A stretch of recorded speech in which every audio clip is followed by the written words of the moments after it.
எல்லாம் வல்ல முழுமுதற் கடவுள் விநாயக பெருமானை பணிந்து எல்லாம் வல்ல வெற்றிவேல் முருகப்பெருமானுடைய திருவடியை வணங்கி தொடர்ந்து 3வது நாளாக திருமலா திருப்பதி தேவஸ்தானத்தினுடைய சார்பாக நாம் கருட புராணம் என்று சொல்லக்கூடிய தலைப்பில் சிந்திப்பதற்கும் அந்த கருட புராணத்தை கேட்கக்கூடிய ஒரு புண்ணியத்தை இந்த நேரத்தில் பெறுகிறோம்.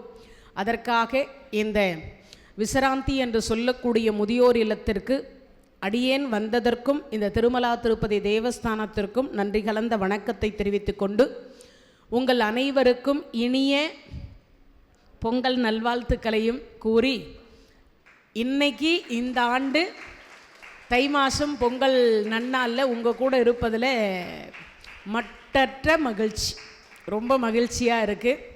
அதனால் இந்த மகிழ்ச்சியை உங்களோட சேர்ந்து அதுவும் கருட புராணத்தோடு சேர்ந்து நாம் எல்லாம் பயணிக்கிற ஒரு பாக்கியம் உண்மையிலேயே மிகப்பெரிய ஒரு பாக்கியம் அப்படின்னு சொல்லலாம். அதனால் கருட புராணம் 3வது நாள்.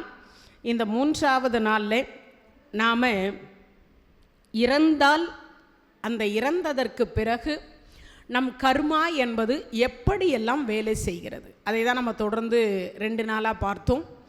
நேற்றைய தினத்தில் கருட பகவான் எப்படி அவதாரம் செய்தார், அருண பகவான் எப்படி அவதாரம் செய்தார், இதையெல்லாம் பார்த்தோம். நேற்றைய தினத்தில் கருட பகவானுடைய அவதார கதை பார்த்தீங்க. அதே மாதிரி கருட பகவான் தவம் செய்து எதை வாங்கினார்? தன் தாய் எதில் நிறுத்தணும்? நேற்று அடிமைத்தனத்தில் இருந்து நீக்கினாரா இல்லையா, அதில் தான் நிறுத்தி ஸ்டாப் பண்ணி வச்சோம். அதனால் இன்றைக்கி அந்த கருட புராணத்தினுடைய தொடர்ச்சி. நேற்றைக்கே உங்களுக்கு சூரியனுடைய கதை மொத்தமும் சொன்னேன். சூரிய பகவான் ரொம்ப ரொம்ப விசேஷமானவர். சூரிய பகவானுக்கு 2 மனைவிமார்கள். சூரிய பகவான் தான் இந்த எல்லா ஜீவன்களுக்கும் 84 லட்ச யோனி வேதத்திற்கும் அதிதி. அப்படின்னா என்னது தெரியுமா? உயிர் என்பது பொருள். அவர் இல்லைன்னா எந்த கருவும் வளர்ச்சி அடையாது. எந்த மரம் செடி கொடியிலிருந்து எல்லா உயிரும் வளரணும்னா 1 அறிவாக இருக்கட்டும் 6 அறிவாக இருக்கட்டும் எல்லாம் வளரணும்னா யார் தேவை? சூரிய பகவான். அவருக்கு நன்றி செலுத்தும் விதமாகத்தான் இந்த தைப்பொங்கல் நாம் கொண்டாடப்படுகிறது. இறைவன் அவர் கொடுத்த இந்த நமக்கு தேவையான உணவுன்னு ஒன்று இருக்கு இல்லையா, உண்டி கொடுத்தோர் உயிர் கொடுத்தோர், அவருக்குன்னு ஒரு நாள் கொடுக்கணும் இல்லையா, அந்த ஒரு நாளை இன்று கொடுக்கப்படுகிறது. யாருக்கு? சூரிய பகவானுக்கு நன்றி செலுத்தும் விதமாக. இன்னொன்று மாடுகளுக்கு ஏன்னாக்கா அந்த உழவுக்கு பயன்படுது. இப்போ தான் டிராக்டர் மற்றும் இருக்கக்கூடிய நமக்கு மிஷின்கள் விட்டது எல்லாத்துக்குமே.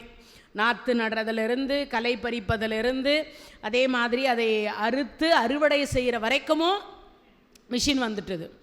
அதை விட இன்னொன்று, அறுவடை செய்கிற பொழுதே அந்த நெல்லை காய வைத்து அப்போவே அரிசி மூட்டை பண்ணுற அளவுக்கு வந்துடுச்சு. அப்படியே அறுவடை பண்ண 3 மணி நேரத்துக்குள்ளே மூட்டை அரிசி வந்துடுது. அது புழுங்கல் அரிசி வேணுமா பச்சை அரிசி வேணுமா 2 அரிசியுமே வந்துடுது. அந்த அளவுக்கு இப்போது என்ன வளர்ந்துருக்கு? அறிவியல் வளர்ந்துருக்கு. ஆனால் சாப்பிட்ற நாம மட்டும் இன்னும் வளரலை. என்ன பண்ணல? வளரலை. எது வளரல? அப்பா தெரிஞ்சா சரி, பரவாயில்ல. சொற்பொழிவு கேட்டு கேட்டு கேட்டு எல்லாருக்கும் நல்ல வேலை ஆமாம், நல்ல அறிவு வந்துட்டுது. அதனால் உண்மையிலேயே இந்த நேரத்தில் சூரிய பகவானுக்கு அவருடைய ஒரு 10 நிமிஷம் ஷார்ட் கதை சொல்கிறேன். சூரிய பகவானுக்கு 2 மனைவி. முதல் மனைவி உஷாதேவின்னு பேர். ஏன்னு கேட்டால் இன்றைக்கி சூரிய பகவானுடைய பற்றி கொஞ்சம் சிந்திச்சோன்னா அந்த சூரிய பகவானுடைய திருவருள் நமக்கு கிடைக்கும். அது மட்டும் இல்லை, சூரிய பகவானுடைய மகன்தான் யமதர்ம ராஜா. யார் அவர்? யமதர்ம ராஜா. இப்போ சூரிய பகவானுடைய முதல் மனைவியினுடைய பெயர் உஷாதேவி என்பது பெயர். அந்த அம்மா வெப்பம் தாங்க முடியாமல் தன்னுடைய நிழலை நிற்க வச்சுட்டு அதுக்கு உயிர் கொடுத்து உடைமை கொடுத்து திருவருளையும் கொடுத்து ஒரு வார்த்தை சொல்லிட்டா, நீ நிழல் என்பதை கணவரிடத்தில் சொல்லாதே. அவர் கூட குடும்பம் நடத்தி குழந்தையும் பெற்றுக்கோ, ஆனால் சொல்லாதேன்ட்டா. இது சொன்ன அடுத்த வினாடி என்ன பண்ண முடியும்? அந்தம்மா போனால் நிழல் வந்து அவரோட கூட குடும்பம் நடத்தி முதல் மனைவிக்கு யமுனா நதி யமதர்மராஜா, இரண்டாவது மனைவிக்கு பத்ரா நதி சனி பகவான், இவங்களை பெற்றெடுத்தாங்க. அப்படி பெற்றெடுத்த உடனே முதல் மனைவி போனது வந்து சூரிய பகவானுக்கு தெரியாது. இப்போ இந்த பிள்ளைகள் எல்லாம் ஒன்றா வளர்றாங்க. அப்படி வளர்ந்து கொண்டு வரும்போது இந்த சின்ன பிள்ளைங்கள்லாம் கொஞ்சம் சேட்டை அதிகமாக இருக்கும். எல்லா வீடுகள்லையுமே மூத்த பிள்ளை மந்தமாக இருக்கும், ரெண்டாவது பிள்ளை வந்து அறிவாக இருக்கும், அதுவும் கடைசி பிள்ளைன்னா இன்னும் அறிவு ஜாஸ்தியாக இருக்கும். அறிவு மட்டும் இல்லை, சேட்டையும் கொஞ்சம் அதிகமாக இருக்கும். எதெல்லாம் யமதர்மராஜா வச்சுருக்காரோ அதெல்லாம் யார் கேட்பா? சனி பகவான் கேட்பார். இப்படி மாற்றி மாற்றி கேட்கும்போது ஒரு பந்து வச்சுருந்தார். அதை பிடுங்கியதனால் கோவப்பட்டு ஒரு உதைச்சார் யமன். யாரே? சனி பகவான். இந்த சாயாதேவி அப்போ ஒரு வார்த்தை சொன்னா, பாவி, என் பிள்ளையை உதைக்கிறையே, உன் கால்கள் இரண்டும் அழுகி போக கடவது. என்ன கொடுத்தா? கால்கள் ரெண்டும் அழுகி போக கடவது. ஒரு சாபத்தை கொடுத்தான். அப்போவே இவருக்கு கால்கள் வந்து அப்படியே கருக்க ஆரம்பித்தது. கருப்பாக அப்படியே கொஞ்சம் கொஞ்சமாக ஆச்சு. நேராக போய் இப்போ யார்கிட்ட சொல்ல முடியும்? அப்பா கிட்ட தான் சொல்லணும். நேராக போகிறார். அம்மா எனக்கு சாபம் கொடுத்தாள். உடனே பார்க்குறார், பெத்த தாய் எங்கேயாவது பிள்ளைக்கு சாபம் கொடுப்பாளா? அதுவும் மூத்த பிள்ளைக்கு. ஏன்? தாய்க்கு தலைப்பிள்ளை இறந்தால் அவள் தான் கொல்லி போடணும். யார்? அவன் தானே கொல்லி போடணும் இறந்தா. மூத்த பிள்ளை தான் தாய்க்கு தலைப்பிள்ளை. அதனால் அப்படி சொல்லி இருப்பதற்கு வாய்ப்பில்லை. இல்லையப்பா, என் கால்களை பாருங்கன்னு காட்டினோம். அடுத்த வினாடி பார்த்தார், நேராக வந்தார். உஷா, பெத்த பிள்ளைக்கு எங்கேயாவது சாபம் கொடுப்பாளா? இன்றைக்கும் கொடுக்குறாங்க, உண்டா இல்லையா? சோறு போடலன்னா, நம்மளை பார்த்துக்கலன்னா இன்றைக்கும் உண்டு தானே. சில தாய்மார்கள் திட்டுவாங்க, என்னென்னு, நீ நல்ல கதிக்கு போவியா? ஆமாம், போன வழி திரும்புவியா? சில தாய்மார்கள் சொல்லுவாங்க, நீ எல்லாம் நல்லாவே இருக்க மாட்டே, நாசமா. ஆமாம், அப்படியெல்லாம் சொல்லுவாங்க சில தாய்மார்கள். என்ன பண்ணுறது? அந்த கோபத்தில் என்ன பேசுகிறோன்னு தெரியாமல் பேசுகிறது தான், அதெல்லாம் ஒன்றும் இல்லை. அதனால் ஆனால் ஒரு சொல் இல்லைனாலும் ஒரு சொல் பழிக்குமா? மாதா வயிறெறிய வாழா ஒரு காலம். பிள்ளைகளை வந்து மாதா எப்போவுமே என்ன பண்ணக்கூடாதான்? திட்டவே கூடாதான். ஏன்னா மாதாவினுடைய சொல் ஒரு சொல் இல்லைனாலும் ஒரு சொல் பழிக்கும்பாங்க. இப்போ அப்படிப்பட்ட சூழலில் இங்கே உஷாதேவி விட்டுட்டு போனதுனால சாயாதேவி தான் இருக்கிறார் என்பது சூரிய பகவானுக்கு தெரியாது. நேராக வந்து கேட்குறார், உஷா, ஒரு பெத்த பிள்ளைக்கு சாபம் கொடுக்கலாமா? அப்போது உண்மை வெளியில் வந்துடுது. என்ன சொல்கிறா? நான் அவனை பெத்தாதானேன்ட்டா. அப்போ நீ யார்? உடனே வாய் தவறு இல்லை, உண்மை 100 வருஷத்துக்கு அப்புறம் கூட வெளியில் வரும். உண்மை தான். உண்மையை ஜெயிக்க யாராலையும் முடியாது. உண்மை வந்து என்னைக்கும் தோல்வி என்பது அடைவதற்கு வாய்ப்பே கிடையாது. அதான் உண்மை. இப்போ இங்கே சொன்ன அடுத்த வினாடி, அப்போ நீ யார்? என் மீது ஆணை, நீ யாருன்னு சொல்லு. உடனே அந்த அம்மா சொல்லிட்டான், நான் நிழல் தெய்வம், என் பெயர் சாயாதேவி. அப்போ உஷா எங்கே? அவர்கள் சென்று பல 1000 வருஷம் ஆச்சு. பாவி, என்னையே ஏமாற்றி குழந்தையும் பெற்று. அப்போது மூத்த குழந்தை யமதர்மராஜா, யமுனா நதி. இந்த 2 குழந்தை எனக்கு பிறந்தது. நீ எனக்கு மனைவியும் இல்லை, நீ பெற்றது எனக்கு பிள்ளையும் இல்லை. இவர் சொல்லிட்டார். அப்பா கிட்ட அழுகுறார் யமதர்மராஜா, என்ன செய்வதுன்னு தெரியலை. உடனே சொன்னார், கையிலயம் பதியில் நின்று நீ தவம் செய்வாயாக. அங்கே நின்று 1000 வருஷம் தவம் பண்ணார். சூபெருமான் காட்சி கொடுத்தார். என்னப்பா வரம் வேணும்னார். சுவாமி, என் தாயும் என் தந்தையும் ஒன்று சேரும். என் தாயும் தந்தையும்னா சந்தேகம். இப்போது சிவனுக்கு சந்தேகம், வளர்த்தவளா பெற்றவளா? என்னை பெற்ற உடனே எங்கள் அம்மா விட்டுட்டு போயிட்டா. என்னை வளர்த்தது முழுக்க முழுக்க என் சிறிய தாயார். அதனால் என் சிறிய தாயாரும் என் தந்தையும் ஒன்று சேரும். ஏண்டா, உன் கால்கள் அழுகி போக கடவுதுன்னு சொன்னவடாவ, அவளை போய் சேரணும்னு ஆசைப்படுறியே, உனக்கு என்ன குணம்?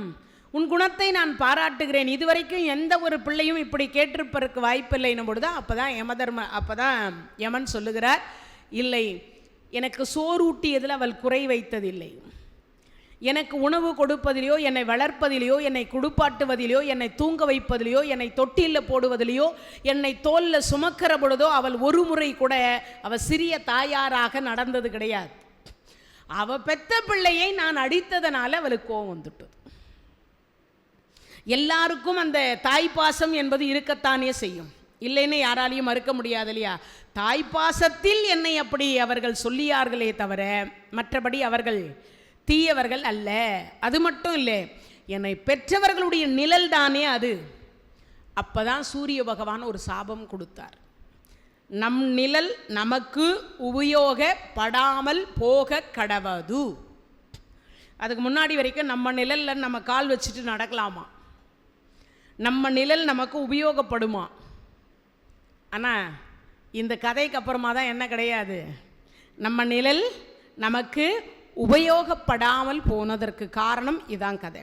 இப்போ அந்த நேராக என்ன பண்ணார், அங்கே தவம் இருந்தார். இப்போ இவர் கேட்டார், வரம் கொடுக்கிறார், உனக்கு வேற என்ன வரம் வேணும்னார். எனக்கு தர்மராஜா பட்டம் கொடுங்கன்னு கேட்டார். உலகத்தில் தர்மராஜா பட்டம் வேறு யாருக்குமே கிடையாது, இவருக்கு மட்டும்தான் தர்மராஜா பட்டம். யாருக்கு? யமனுக்கு மட்டும்தான் தர்மராஜா பட்டம். இது கொடுத்து முடிச்சதுக்கப்புறமா எல்லா உயிர்களையும் பிடிக்க கடவது என்கின்ற ஒரு பொறுப்பு கொடுத்தார். ஆயுள் முடிஞ்ச உடனே அதற்கு கணக்கு பிள்ளையாக வந்தவர் சிவபெருமான். சித்திரகுப்தர் வேறு கிடையாது, கணக்கு பிள்ளை வேறு கிடையாது. யமதர்மராஜாவினுடைய கணக்கு பிள்ளையும் சிவபெருமான் தான். அவருக்கு பேர் சித்திரகுப்தர்னு பேர்.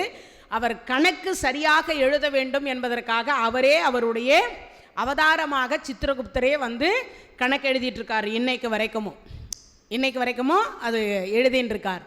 அப்படி ஒரு சிறப்புக்கு உரிய ஒரு பெருமான் யமதர்மராஜா. இப்போ இவர் என்ன பண்ணார், அம்மா அண்ணா பட்டம் வாங்கிட்டார். யாருக்கிட்ட? சிவபெருமான் கிட்ட. கால்கள் இரண்டும் சரியாகி விட்டது.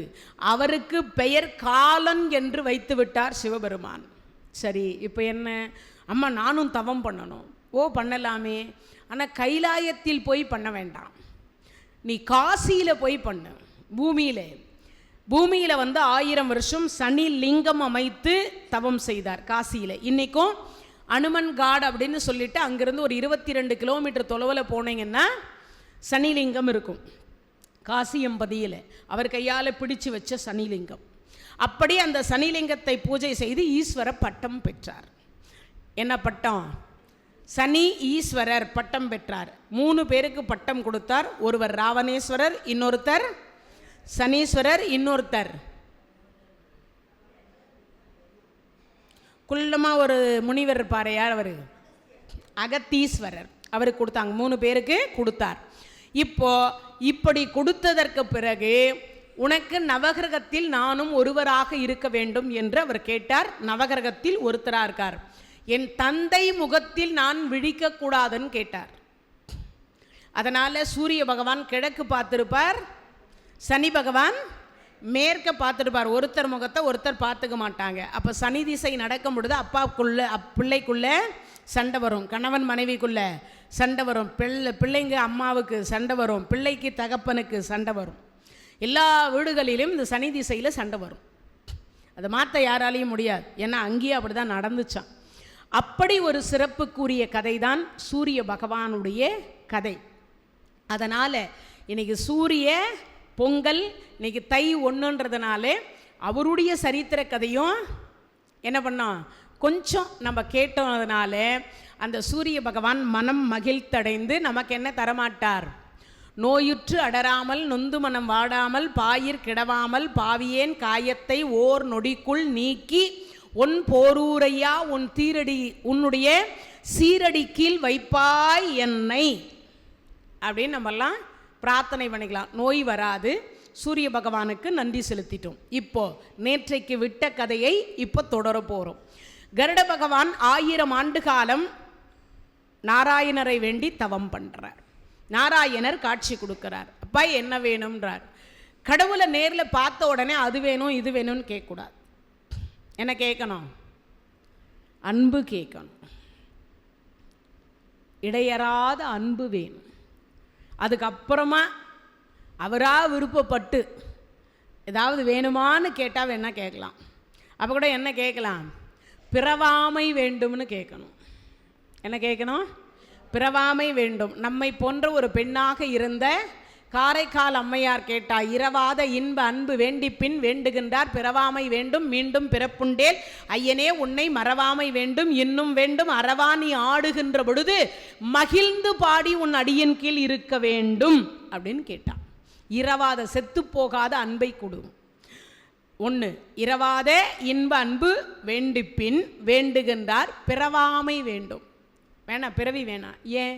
பிறந்தாதான் காரு வேணும், பங்களா வேணும், வீடு வேணும், மனைவி வேணும், கணவர் வேணும், பிள்ளைங்க வேணும். எதெல்லாம் பார்க்குறோமோ அதெல்லாம் வேணும் வேணும்னு தோணுதா? மனசு அலைப்பாயுதா? மாயைக்குள்ளே சிக்கி கொள்ளுகிறோமா? மணிவாசகர் சொல்லுகிறார், 2 கோடி மாயைக்குள் சிக்கி தவிக்கிறோம்ன்றார். எத்தனை கோடி? 2 கோடி மாயை இருக்கிறதாம். இந்த 2 கோடி மாயையும் நம்ம என்ன பண்ணுதான்? ஆட்டி படையுது, சும்மா விட மாட்டேங்குது. நாம் சும்மா இருந்தாலும் அது நம்மளை சும்மா விட மாட்டேங்குது. அப்படி ஆட்டி படைக்கக்கூடிய அந்த மாயைக்குள் சிக்கி விடாமல் இருப்பதற்காக உன் திருவடியின் நிழலில் எனக்கு இடம் கொடு. இதான் கடவுள்கிட்ட கேட்கணும். மேக்சிமம் இதான் கேட்கணும். மற்றதெல்லாம் அவரே கொடுப்பார். நமக்கு என்ன கொடுக்கணும்னு எழுதப்பட்டிருக்கோ அதை யாராலையும் தடுக்கவே முடியாது.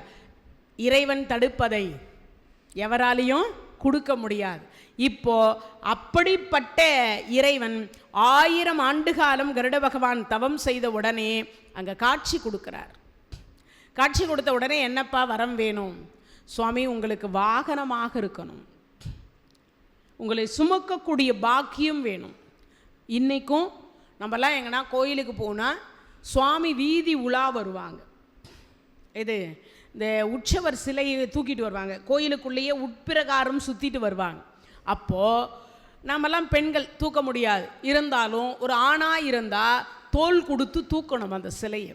அது ஒரு மிகப்பெரிய பாக்கியம். அது எல்லாருக்கும் கிடைக்குமானா கிடைக்காது, எல்லாருக்கும் கிடைக்குமான. அதே மாதிரி இன்னொரு விஷயம் என்னன்னா, இந்த தேர் இழுப்பாங்க இல்லை, உள்ளுக்குள்ளேயே தேர் இழுப்பாங்க, வெள்ளி தேர் தங்கத்தேர்னு இழுப்பாங்க. அந்த தேரை நாம் எல்லாம் ஒரு முறையாவது தொட்டு அப்படி இழுத்து விடணும். ஏன்? அதுக்குள்ளே இறைவன் இருக்கிறார். அதை வைத்து இழுத்தோமே ஆனால் நாம் எதில் இருக்க மாட்டோம். இந்த போகிற வழி ஒரு புண்ணிய வழின்னு சொல்லிட்டு வர்றேன் இல்லையா, எதில்? இந்த கருட புராணத்தில். அப்போது போகிற வழியில் நம்மை தேரில் அழைத்து செல்வார். எதில் அழைச்சிட்டு போவாங்க? தேரில் அழைச்சிட்டு போவாங்க. அப்போ நமக்கு எவ்வளோ பெரிய பாக்கியம்னு யோசிச்சு பாருங்க. அப்போ நம்ம தேர் இழுக்கலாம் இல்லையா? அப்போ அந்த இறைவனையும் சுமக்கலாம் இல்லையா? நம்மை அப்படி சுமந்து ஒரு 4 பேர் தூக்கிட்டு போவாலாம். அதனால் அப்படி ஒரு பாக்கியத்தை நமக்கு கொடுக்கணும். இப்போ கருட பகவான் கேட்ட உடனே, என் தாய் அடிமையிலிருந்து விலகுவதற்கு நீங்கள் இந்திரனிடத்தில் சொல்ல வேண்டும். இந்திரன்கிட்ட நாராயணர் சொல்கிறார். இந்திரன் சொல்கிறார், இது 33 கோடி தேவர்களுக்கு சொந்தமானது இந்த அமுத பானை. இதை போய் பறவையாக இருக்கக்கூடிய ஒரு கருடன் கிட்ட கொடுக்க சொன்னால், அந்த பாம்புகள் கிட்ட போனால் 1000 பாம்பும் அதை உண்டு விட்டால் மறுபடியும் கலசத்தில் எப்படி அமுதம் கிடைக்கும்? அமுதம் கிடைக்காதல்லவா? அப்போ என்ன பண்ணார்னா, நீ கொடுத்தனுப்புற மாதிரி கொடுத்தனுப்பு. அடிமையிலிருந்து அங்கே பானையை வச்ச உடனே கருட பகவான்கிட்ட நான் சொல்கிறேன், ஏற்கனவே எவ்வளவு பாருங்கோ, ஒரு அமுதத்தினுடைய பானையை காப்பாற்றணும், அம்மாவையும் சிறையிலிருந்து வெளியில் எடுக்கணும், அந்த அடிமையிலிருந்து வெளியில் எடுக்கணும். இது 2க்கும் சேர்த்து ஒரு திட்டம் தீட்டார் நாராயணர். நீ கொண்டு போய் அங்கே வச்சுடு. வைக்கும் பொழுது சாதாரண தரையில் வைக்காத, தர்பை புல் பாயில வை. தர்பை புல் பாயில வை. தர்பை புல்லுக்கு கரண்ட்டை ஈர்க்கக்கூடிய வலிமை உண்டு. என்ன உண்டு? ஆமாம். அதே மாதிரி நாம் உண்ணக்கூடிய உணவிலிருந்து, உடுத்தக்கூடிய உடையிலிருந்து, குளிக்கக்கூடிய நீரில் இருந்து குடிக்கிற நீர் வரைக்கும் தோஷத்தை நிவர்த்தி செய்யக்கூடிய ஒரே ஒரு புல் எதுடான்னா தர்பை புல். அதே மாதிரி கல்லை கடவுளாக்குவது தர்பை புல். கல்லை கடவுளாக்குவது எது? தர்பை புல். அது எப்படின்னு கும்பாபிஷேகம் நடக்கும் பொழுது நீங்கள் பார்த்தீங்கன்னா தர்பை புல்லை தான் மேலே வச்சுருப்பா. ஆச்சா, தர்பை புல்லை கயிறாக திரித்து தான் எங்கே கொண்டு வச்சிருப்பா? யாகசாலையிலிருந்து கோபுர கலசத்துக்கு போகும், கலசத்தில் எடுத்திருந்து மூலவருக்கு போகும். பார்த்துருப்பீங்க. அதே மாதிரி தர்பை புல் மோதிரத்தை போட்டு தான் அந்தணர்கள் யாகத்துக்குரிய பொருளை யாக குண்டத்தில் போடுவாங்க. தர்பை புல் மோதிரத்தை அணிந்து கொண்டுதான் வேத மந்திரத்தை சொல்லுவார்கள், வேத மந்திரத்தை சொல்லுவார்கள். அதே மாதிரி தர்பை புல்லை வைத்துதான் இதில் இருந்து இதுக்கு மாற்றுவாங்க. கலசத்திலிருந்து கோபுரத்துக்கு கொண்டு போவாங்க, கோபுரத்தில் இடத்துல இருந்து மூலவருக்கு கொண்டு வருவாங்க. ஆகாயத்தில் இருக்கக்கூடிய சக்தியை கிரகித்து யாகசாலைக்குள்ளர கொண்டு வந்து யாகத்தில் இருந்த நெருப்பிலிருந்து கலசத்தில் இருக்கக்கூடிய நீருக்கு கொண்டு போய் சேர்த்து நீரினிடத்திலிருந்து கோபுரத்திற்கு போய் கோபுரத்தினிடத்திலிருந்து மூலவருக்கு வரும். இதுக்கு முக்கிய காரணகர்த்தா தர்பை புல். இதுக்கு முக்கிய காரணகர்த்தா தர்பை புல், கரண்ட்டை ஈர்க்கக்கூடிய வலிமை. தர்பை புல் பாயில் படுத்தீங்கன்னா என்ன வராது? உடம்பு சூடாகாது. என்ன வராது? உடம்பு சூடாகாது. இன்னொன்று, தர்பை புல் பாயில் படுத்து தூங்கினோமானா அதிகமான அறிவு சிந்தனை வரும், ஞானம் பெருகும், இந்த நினைவாற்றல் கூடுதலாக இருக்கும். நினைவாற்றல் படிக்காத பசங்க கூட தர்பை புல் பாய் வாங்கி, தர்பை புல்லை வாங்கி பாய் மாதிரி நெய்து அதை ஒரு தலையணை கவரில் போட்டு அதுக்கு மேலே உட்காந்து என்ன சொல்லலாம்? ஜபம் பண்ணலாம், படிக்க வைக்கலாம். ஒரு மந்திரம் நமச்சிவாயே, ஓம் நமோ நாராயணா, இதை சொல்கிறீங்கன்னா நமக்கு சாதாரணமாக உட்கார்ந்து சொன்னீங்கன்னா 1% இல்லை ஒரு 10%ன்னு வச்சுப்போங்களேன். தர்பை புல் பாய் மேலே உட்கார்ந்து செய்தீங்கன்னா 1க்கு 10 மடங்கு எக்ஸ்ட்ரா கிடைக்குது. அப்பேற்பட்டது தர்பை புல். கரண்ட்டை ஈர்ப்பது போல அந்த மந்திரத்தை ஈர்த்து நம் உள்ளத்துக்குள் இருக்கக்கூடிய இறைவனிடத்தில் செய்து மனத்தை தூய்மைப்படுத்துகிறது, இரத்தத்தை தூய்மைப்படுத்துகிறது, அறிவு என்கின்றதை விருத்தியடைய செய்கிறது. இது எல்லாத்துக்கும் காரணகர்த்தா தர்பை புல். கிரானம் பிடிச்சா அந்த காலத்தில் தர்பை புல்லை கிள்ளி தான் எல்லா பாத்திரத்துலேயும் போட்டு வைப்பான். நான் என்ன சொன்னேன்? இப்போ மாற்றி சொன்னனும். கிரானம் பிடிச்சா என்ன பண்ணுவாங்க? எல்லாவற்றிலும் புளி பானையிலிருந்து உப்பு பானையிலிருந்து தண்ணி பானையிலிருந்து எல்லா பானையிலையும் எதை போடுவா? தர்பை புல் தான் போட்டு வைப்பாங்க. தர்பை புல் இல்லைன்னா அந்த காலத்தில் தொடப்பு குச்சி கிள்ளி போட்டு வச்சுருப்பாங்க. உண்டா இல்லையா? அதெல்லாம் செய்கிறது உண்டு. ஏன்? தோஷத்தை நிவர்த்தி செய்யும். அப்படி செய்யாமல் விட்டுட்டோம்னா என்ன பண்ணோம்?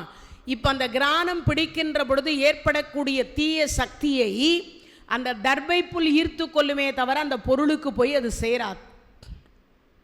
அதுக்காக தான் அந்த காலத்தில் போட்டா. இப்போ அதெல்லாம் சொன்னால் பைத்தியக்காரத்தனம்ன்றா. என்னன்றா? ஆமாம், இப்போ அதெல்லாம் சொன்னால் பைத்தியக்காரத்தனம்ன்றா. ஆனால் அந்த உடனே அதுக்கு ஒரு வேதாந்தம் பேசுகிறா. என்னது? கடையில் எவன் போட்டு வைக்கிறான், அங்கிருந்து தானே அரிசி வாங்கிட்டு வரும். அரிசி கடைக்காரன் ஒவ்வொரு மூட்டையும் பிரித்து பிரித்து தர்பை புல் போட்டு வைக்கிறானா? அரிசி கடைக்காரன் அவன் சாப்பிட்றதுலையே அந்த அரிசியே வியாபாரத்துக்கு தானே பயன்படுத்துகிறான். உண்டா இல்லையா? ஆனால் இதெல்லாம் நம்ம சொன்னால் நம்மளை பார்த்தா என்னென்ன தோன்றாங்க? இதெல்லாம் பழைய பஞ்சாங்கன்றாங்க. இதெல்லாம் எவன் சொல்லி வச்சான், எவன் எழுதி வச்சான் அப்படின்றாங்க. நம்ம ஒன்றும் சொல்ல முடியறதில்ல. அப்போது அந்த தர்பை புல் பாய் மேலே வைக்க சொன்னாங்க. ஏன்னா நீங்கள்லாம் தெரிஞ்சிக்கணுன்றதுக்காக தான் இதெல்லாம் சேர்த்து கொடுக்குறோம். இதெல்லாம் தெரிந்து கொள்ளணுன்றதுக்காக தான் சேர்த்து கொடுக்குறோம். இப்போ நாராயணர் என்ன சொன்னார்? தர்பை புல் பாய் மேலே வைங்க. இப்போ தர்பை புல் பாய் மேலே வச்சா என்ன நிகழ்வு நடக்கும் என்பதை பின்னாடி இப்போ நான் சொல்கிறேன். இப்போ அந்த தர்பை புல் பாய் மேலே நீ வைக்கணும். இன்னொன்று, நீ வச்ச உடனே அவர்களை குளிக்காமல் சாப்பிடக்கூடாது, முதல்ல போய் குளிச்சுட்டு வாங்கன்னு சொல்லு. இது அமுதம், தேவாமிருதம், இது சாதாரணமாக சாப்பிடக்கூடாது. இது சொன்ன உடனே நேராக அங்கிருந்து கருட பகவான் அந்த பானையை இந்திரன் கொடுத்தார். அந்த பானையை கொண்டு வந்து தர்பை புல் போட்டு அதுக்கு மேலே உள்ள பானையை வச்சுட்டார், அந்த பாய் மேலே வச்சுட்டார். வச்ச அடுத்த வினாடி பாம்புகள் வந்து அதை மூழ்கிறது. நம்மெல்லாம் இனிமே எப்பவும் சாக மாட்டோம் அம்மா கொடுத்த சாபம் நினைவு இருக்கிறதா? கதை எதனால்? குதிரையில் ஒரு மச்சம் இருக்குதுன்னு தங்கச்சியை கொண்டு போய் அடிமைப்படுத்துவதற்காக சொன்னதனாலே ஜனமேஜயன் வளர்க்கக்கூடிய யாகத்தில் நீங்கள் போய் மாலக்கடவதன்னு கொடுத்த சாபத்தை மாற்றி அமைப்பதற்காகத்தான் இப்போ தேவாமிர்தத்தை கேட்டிருக்கா. இப்போ அந்த தேவாமிர்தம் இந்த பாம்புகள் உண்டு விட்டால் அந்த பாம்புகளை உலகத்தில் யார் வந்தாலும் அழிக்க முடியாது. மும்மூர்த்திகளே வந்தாலும் ஒன்றும் பண்ண முடியாது. ஏன்னா என்றும் 16. உடனே கேட்டுறாதீங்க, இப்போவும் இருக்கான். இருக்கு, ஆனால் இல்லை இருக்கு. அதை பெறுவதற்கான தகுதி நம்மிடத்தில். ஏன்? இந்த சேர் கொஞ்ச நேரத்துக்கு முன்னாடி அழுக்காக இருந்தது. நான் 9 வாட்டி துணி தொடச்சி அப்புறம் தான் உட்காந்தேன். சாதாரணமாக இந்த சேரை அழுக்காக இருந்து இது மிஞ்சி போனால் ஒரு 1000 ரூபாய் புடவையாக இருக்கும், அது அழுக்காக தான் போனால் பரவாயில்லையேன்னு சொல்லிட்டு நம்ம என்ன பண்ணியிருக்கலாம், உட்கார்ந்துருக்கலாம். ஆனால் உட்கார மனசு இல்லை, புடவை அழுக்காயிடுமேனு மனசு இல்லை. நம்ம மனசுக்குள்ளே இருக்கக்கூடிய அழுக்கா என்று சொல்லக்கூடியதில் ஆண்டவன் எப்படி வந்து உட்காருவான், அந்த அமுதத்தை எப்படி தருவான் இல்லையா? மனசுக்குள்ள அவ்வளவு அழுக்கு வச்சுட்டு இருக்கோமே, எப்படி தருவார் யோசிச்சு பாருங்க. தருவதற்கு வாய்ப்பில்லை இல்லையா? அப்போ நாம அதை பெறுவதற்கான தகுதி இல்லையா? தான் உண்மை. அது இல்லாததுனால இறைவன் என்ன பண்ணிட்டார், எங்கேயோ வச்சுட்டு இருக்கார் பத்திரமா. தகுதி யார்கிட்ட இருக்கோ எப்போ கொடுப்பாரோ சொல்ல முடியாது. இப்போ அந்த அமுதம் என்று சொல்லக்கூடியது கொண்டு வந்து வைத்த உடனே அந்த பாம்புகள் 1000 உயிக்க ஆரம்பிச்சது. மேலே எல்லாம் போய் விட உடனே கருட பகவான் சொன்னார், அப்படியே சாப்பிட்டா பலன் இல்லை. ஏன்னா நம்மளுக்கு எப்பயுமே ஏதாவது ஒரு ட்விஸ்ட் வைக்கணும்ல, அங்கே அப்படி வைக்காம நாம பாட்டுக்கு விட்டோம்னா அதெல்லாம் நம்ம ஏற்றுக்கவே, நம்ம தான் அப்படி சாப்பிட்டா பலன் இல்லையா, இப்படி சாப்பிட்டா தான் பலனா உண்ட. அப்போ என்ன பண்ணுவோம், உடனே ஓடுவோம் இல்லையா, அந்த பரிகாரத்திற்கு ஓடுவோம் இல்லையா, அதை தேடுவோம் இல்லையா. இப்போ கொஞ்ச நேரத்துக்கு முன்னாடி கூட நீங்கள்லாம் கேட்டீங்களே, நாங்கள் பண்ணதுக்கெல்லாம் ஏதாவது பரிகாரம் உண்டான். அதுக்கும் விடை சொல்கிறேன். அதுக்கும் இப்போ தான் அதை தான் இப்போது ஆரம்பிக்க போகிறோம் இன்னும் கொஞ்சம் நேரத்தில். அப்போது இங்கே சொல்லுகிற பொழுது என்ன சொல்கிறார், நீங்கள் போய் குளிச்சுட்டு வந்து அதை சாப்பிட்டா அந்த அமுதம் உங்களுக்கு பலனை தரும். நேராக பாம்புகள் அம்மா கிட்ட போய் சொல்லுச்சு, அம்மா கருடன் கொண்டு வந்துட்டார். என்னடா கொண்டு வந்தார்? அமுதம் கொண்டு வந்துட்டார். குழந்தைங்களே என்ன சொன்ன, போய் எல்லாம் சாப்பிடுங்க. அம்மா குளிச்சுட்டு வந்து தான் சாப்பிடணுமா, அப்போ தான் பலன் தரும்னு கருட பகவான். சரி எல்லாம் போய் குளிங்கோன்னா எல்லாம் போனாங்க. ஒட்டுமொத்த எல்லாருமே போன உடனே பார்த்தார் இந்திரன். இவங்க குளிக்க போன நேரம் பார்த்து பானையை கொடுத்துட்டேன். எங்கள் அம்மாவை கூப்பிட்டு போகலாமா? கூப்பிட்டு போகலாம். பானை இனிமே உங்களுடையது. இதுங்க ஒன்றாவது அங்கே காவல் இருந்துட்டுல குளிக்க போயிருக்கணும், எல்லாம் விட்டுட்டு குளிக்க போயிடுச்சு. போன உடனே இந்திரன் அவன் பாட்டுக்கு வந்தார், பானையை தூக்கிட்டு போயிட்டார்.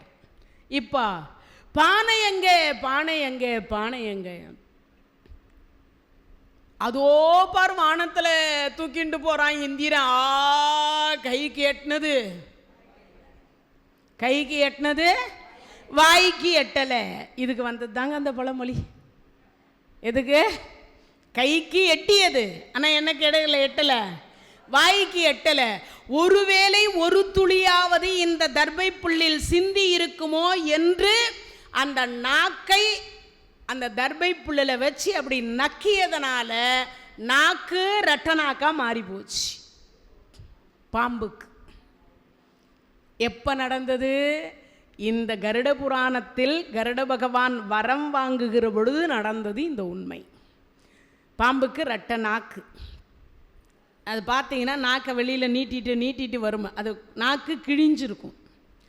அது அந்த அமுதத்தை சாப்பிடக்கூடியதில் அந்த தர்பை புல்லுன்னு தெரியாமல் அந்த நாக்கை அப்படி நக்கிய பொழுதுதான் என்ன ஆனது, நாக்கு 2ஆக பிளந்தது. அப்படி பிளந்ததற்கு பிறகுதான் இப்போ ஏமாந்து விட்டார்கள். உடனே அடிமையிலிருந்து கருட பகவான் அழைத்து கொண்டு சென்று விட்டு தாயை கொண்டு போய் எங்கே விட்டுட்டாரு, அண்ணா இப்படி ஒரு சாபத்தை கொடுக்கலாமா?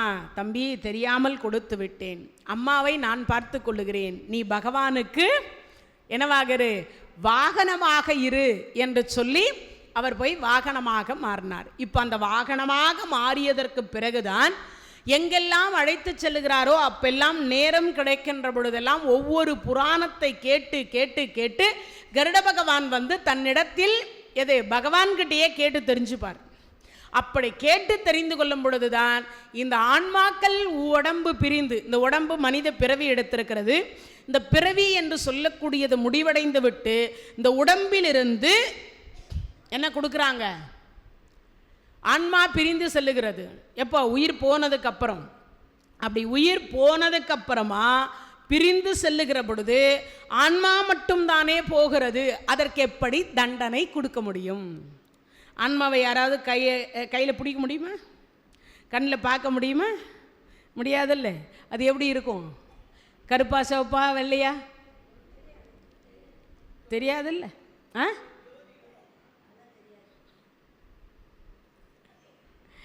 ஜோதி ரூபத்தில் இருப்பதற்கு நாம வள்ளலார் கிடையாது, கர்ணன் கிடையாது.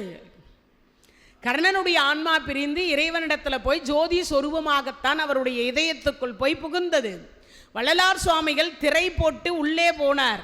எத்தனை திரை விளக்குறாங்க? எத்தனை திரை? 7 திரை விளக்குறாங்க. என்னைக்கு அது? தைப்பூசம் அப்படின்னு சொல்லக்கூடிய அன்றைய தினத்தில் விளக்குறாங்க. பிப்ரவரி 1 தைப்பூசம் அன்னைக்கு விளக்கப்படுகிறது. 7 திரைக்கு பின்னால் அவர் ஜோதியாக மறைந்தார். 7 கதவுகளுக்கு பின்னால் உள்ளே தாளிட்டு கொண்டார். அவருடைய உடம்பை யாரும் கண்டது கிடையாது. அவருடைய உடம்பு என்னவானது என்று உள்ளே போனார். அவ்வளவுதான், எல்லாம் பார்த்தாங்க. அதற்கு பிறகு சில நாள் கழித்து என்ன பண்ணாங்க? கதவு திறந்தா அங்கே ஒன்றும் இல்லை, ஒரு ஜோதி மட்டும் தெரிந்தது. அவ்வளவுதான், ஒரு ஜோதி மட்டும்தான் கண்ணுக்கு தெரிந்தது. அதை வைத்து தான் இன்னைக்கு வரைக்கும் அருப்பெரும் ஜோதி, அருப்பெரும் ஜோதி, தனிப்பெரும் கருணை, அருப்பெரும் ஜோதி என்று நாம் எல்லாம் வழிபாடு செய்து கொண்டிருக்கிறோம். அவர் பாடியது தான். எது? பெற்ற தாய் தனை மக மறந்தாலும், பிள்ளையை பெறும் தாய் மறந்தாலும், உற்ற தேகத்தை உயிர் மறந்தாலும், உயிரை மேவிய உடல் மறந்தாலும், கற்ற நெஞ்சகம் கலை மறந்தாலும், கண்கள் நின்று இமைப்பது மறந்தாலும், நற்றவத்துர் உள்ளிருந்தோங்கும் நமச்சிவாயத்தை நான் மறவேனே. கடவுளை நாம மறக்காம இருந்தா கடவுள் நம்மை என்னைக்கும் மறக்க மாட்டார். வடிவுடை மாணிக்கம்னு சொல்லக்கூடிய திருவொற்றியூரில் இருக்கக்கூடிய வடிவுடையாம்பாள், அந்த அம்பாள் தான் அவருக்கு சோறு போட்டவர். அதனால வடிவுடை மாணிக்க மாலை என்கின்ற சில பாடல்களை அவர் பாடி கொடுத்தார். எதுக்கு? திருவொற்றியூரில் இருக்கக்கூடிய அந்த தலத்தில். அது மாதிரி இப்போ இங்க இறைவனுடைய கருணையினாலே ஜோதி என்பது ஆன்மா. அது எல்லாருக்கும் ஜோதி சொரூபம் காட்டாது. நம்மள சாதாரண மனிதர்கள், நம்ம இதயத்துக்குள்ள இறைவன் இருந்தால் மட்டும்தான் ஜோதி சொரூபம் காட்சி தரும்.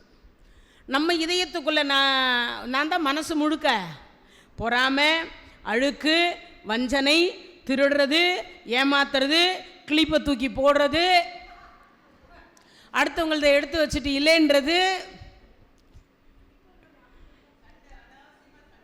அனாவசியமாக சண்டை போடுறது, அப்புறம் நீ நாய் நான் பேய் அப்படியெல்லாம் திட்டிக்கிறது, இப்படியெல்லாம் இருந்தால் நமக்குள்ளே இறைவன் எப்படி வருவாருன்றீங்க? வரமாட்டாங்க இல்லையா? எப்படி வருவார்? ஒரு கிழிஞ்ச ஆடையை நாம் உடுத்துறது கிடையாது, ஒரு அழுக்கான புடவையை நாம் உடுத்துறது கிடையாது.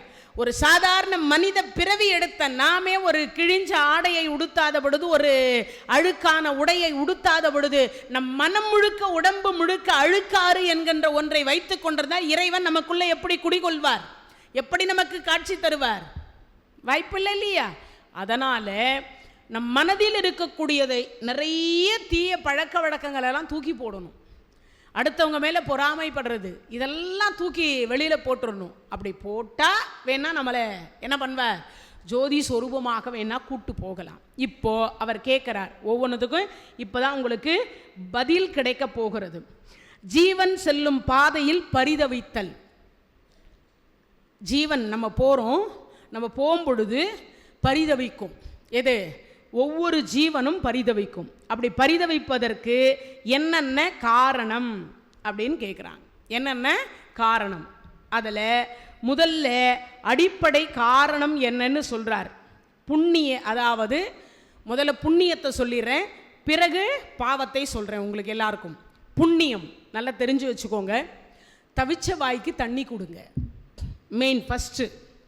யாராவது சாப்பிட்டுட்டு இருக்காங்க, தண்ணி கேட்டால் தண்ணி கொடுங்க. ஆனால் இப்போ இருக்கிற பிள்ளைங்க, டே தம்பி தண்ணி கொஞ்சம் எடுத்துகிட்டு வாடா, பா உனக்கு வேலை இல்லைப்பா, போய் பக்கத்தில் தானே இது மொண்டு குடியாம்பா அப்படின்றான் பையன். பொண்டாட்டி, ஏங்க சாப்பிடும்போது தண்ணி எடுத்து வச்சுக்க மாட்டீங்களா? அவன் டிவி சீரியல் பார்த்துட்டு இருக்கான். ஓ டிவி இம்பார்ட்டன்ட், கரெக்ட், உண்மையான விஷயம். உலகத்தில் அதை தவிர வேற இம்பார்ட்டன்டான விஷயமே கிடையாது. அவள் டிவி சீரியல் பார்த்துட்டு இருக்கா, வீட்டுக்கார் சாப்பிட்டு இருக்கார், தொண்டை விற்குது, தண்ணி எடுத்துட்டு வாடேன்னா போங்க முக்கிய சீனு போய் உக்காந்துரு, எப்போ பார்த்தாலும் தண்ணியை எடு, அதை எடு, இதை எடுன்னு. என்ன பண்ணுறது? மனைவி அமைவதெல்லாம். அப்புறம் அடேங்கப்பா, இங்கே இருக்கிற எல்லா பெண்களும் சொல்கிறீங்களே, அதுதான் ரொம்ப ஆச்சரியமாக இருக்கு. இங்கே இருக்கிற எல்லா, ஏன்னா நல்ல மனைவி வாச்சிட்டா இந்த பூமியில் கணவன்மார்களுக்கு சொர்க்கம். நல்ல மனைவி வாச்சிட்டா. அப்போது இது என்ன? தவிச்ச வாய்க்கு தண்ணி கொடுக்கணும். புரிஞ்சதா?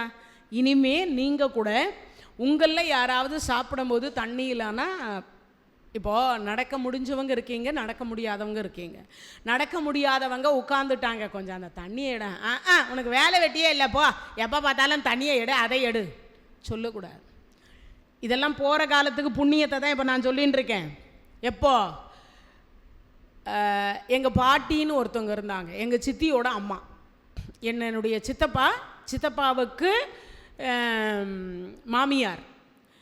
எங்கள் சித்தப்பா ரொம்ப நாள் முன்னாடியே இறந்துட்டார். நான் 6 மாதம் குழந்தையாக இருக்கும்போதே எங்கள் சித்தப்பா இறந்துட்டார். ஆனால் எங்கள் பாட்டி சமீபத்தில் ஒரு 10 ஆண்டு காலத்துக்கு முன்னாடி தான் இறந்தாங்க. அப்போது 3 வருஷம் அவங்க படுத்த படுக்கையாக இருந்தாங்க. எத்தனை வருஷம்? 3 ஆண்டு காலம் இருந்தாங்க. ஆனால் அவங்கள சுற்றி முக்கியம் பாருங்க, எறும்பு என்னென்னமோ வைத்தியம் பண்ணாங்கங்க. ஆனால் அதை நொலைச்சி எவ்வளவு மருந்து போட்டாலும் என்ன பண்ணாலும் அவர்களை சுற்றி இருந்த எறும்பு, கோடிக்கணக்கான எறும்பு அவர்களை அரித்தது. நினைவில்லாத படுத்துட்டே இருந்தாங்க. அவங்களுக்கு நினைவில்லை.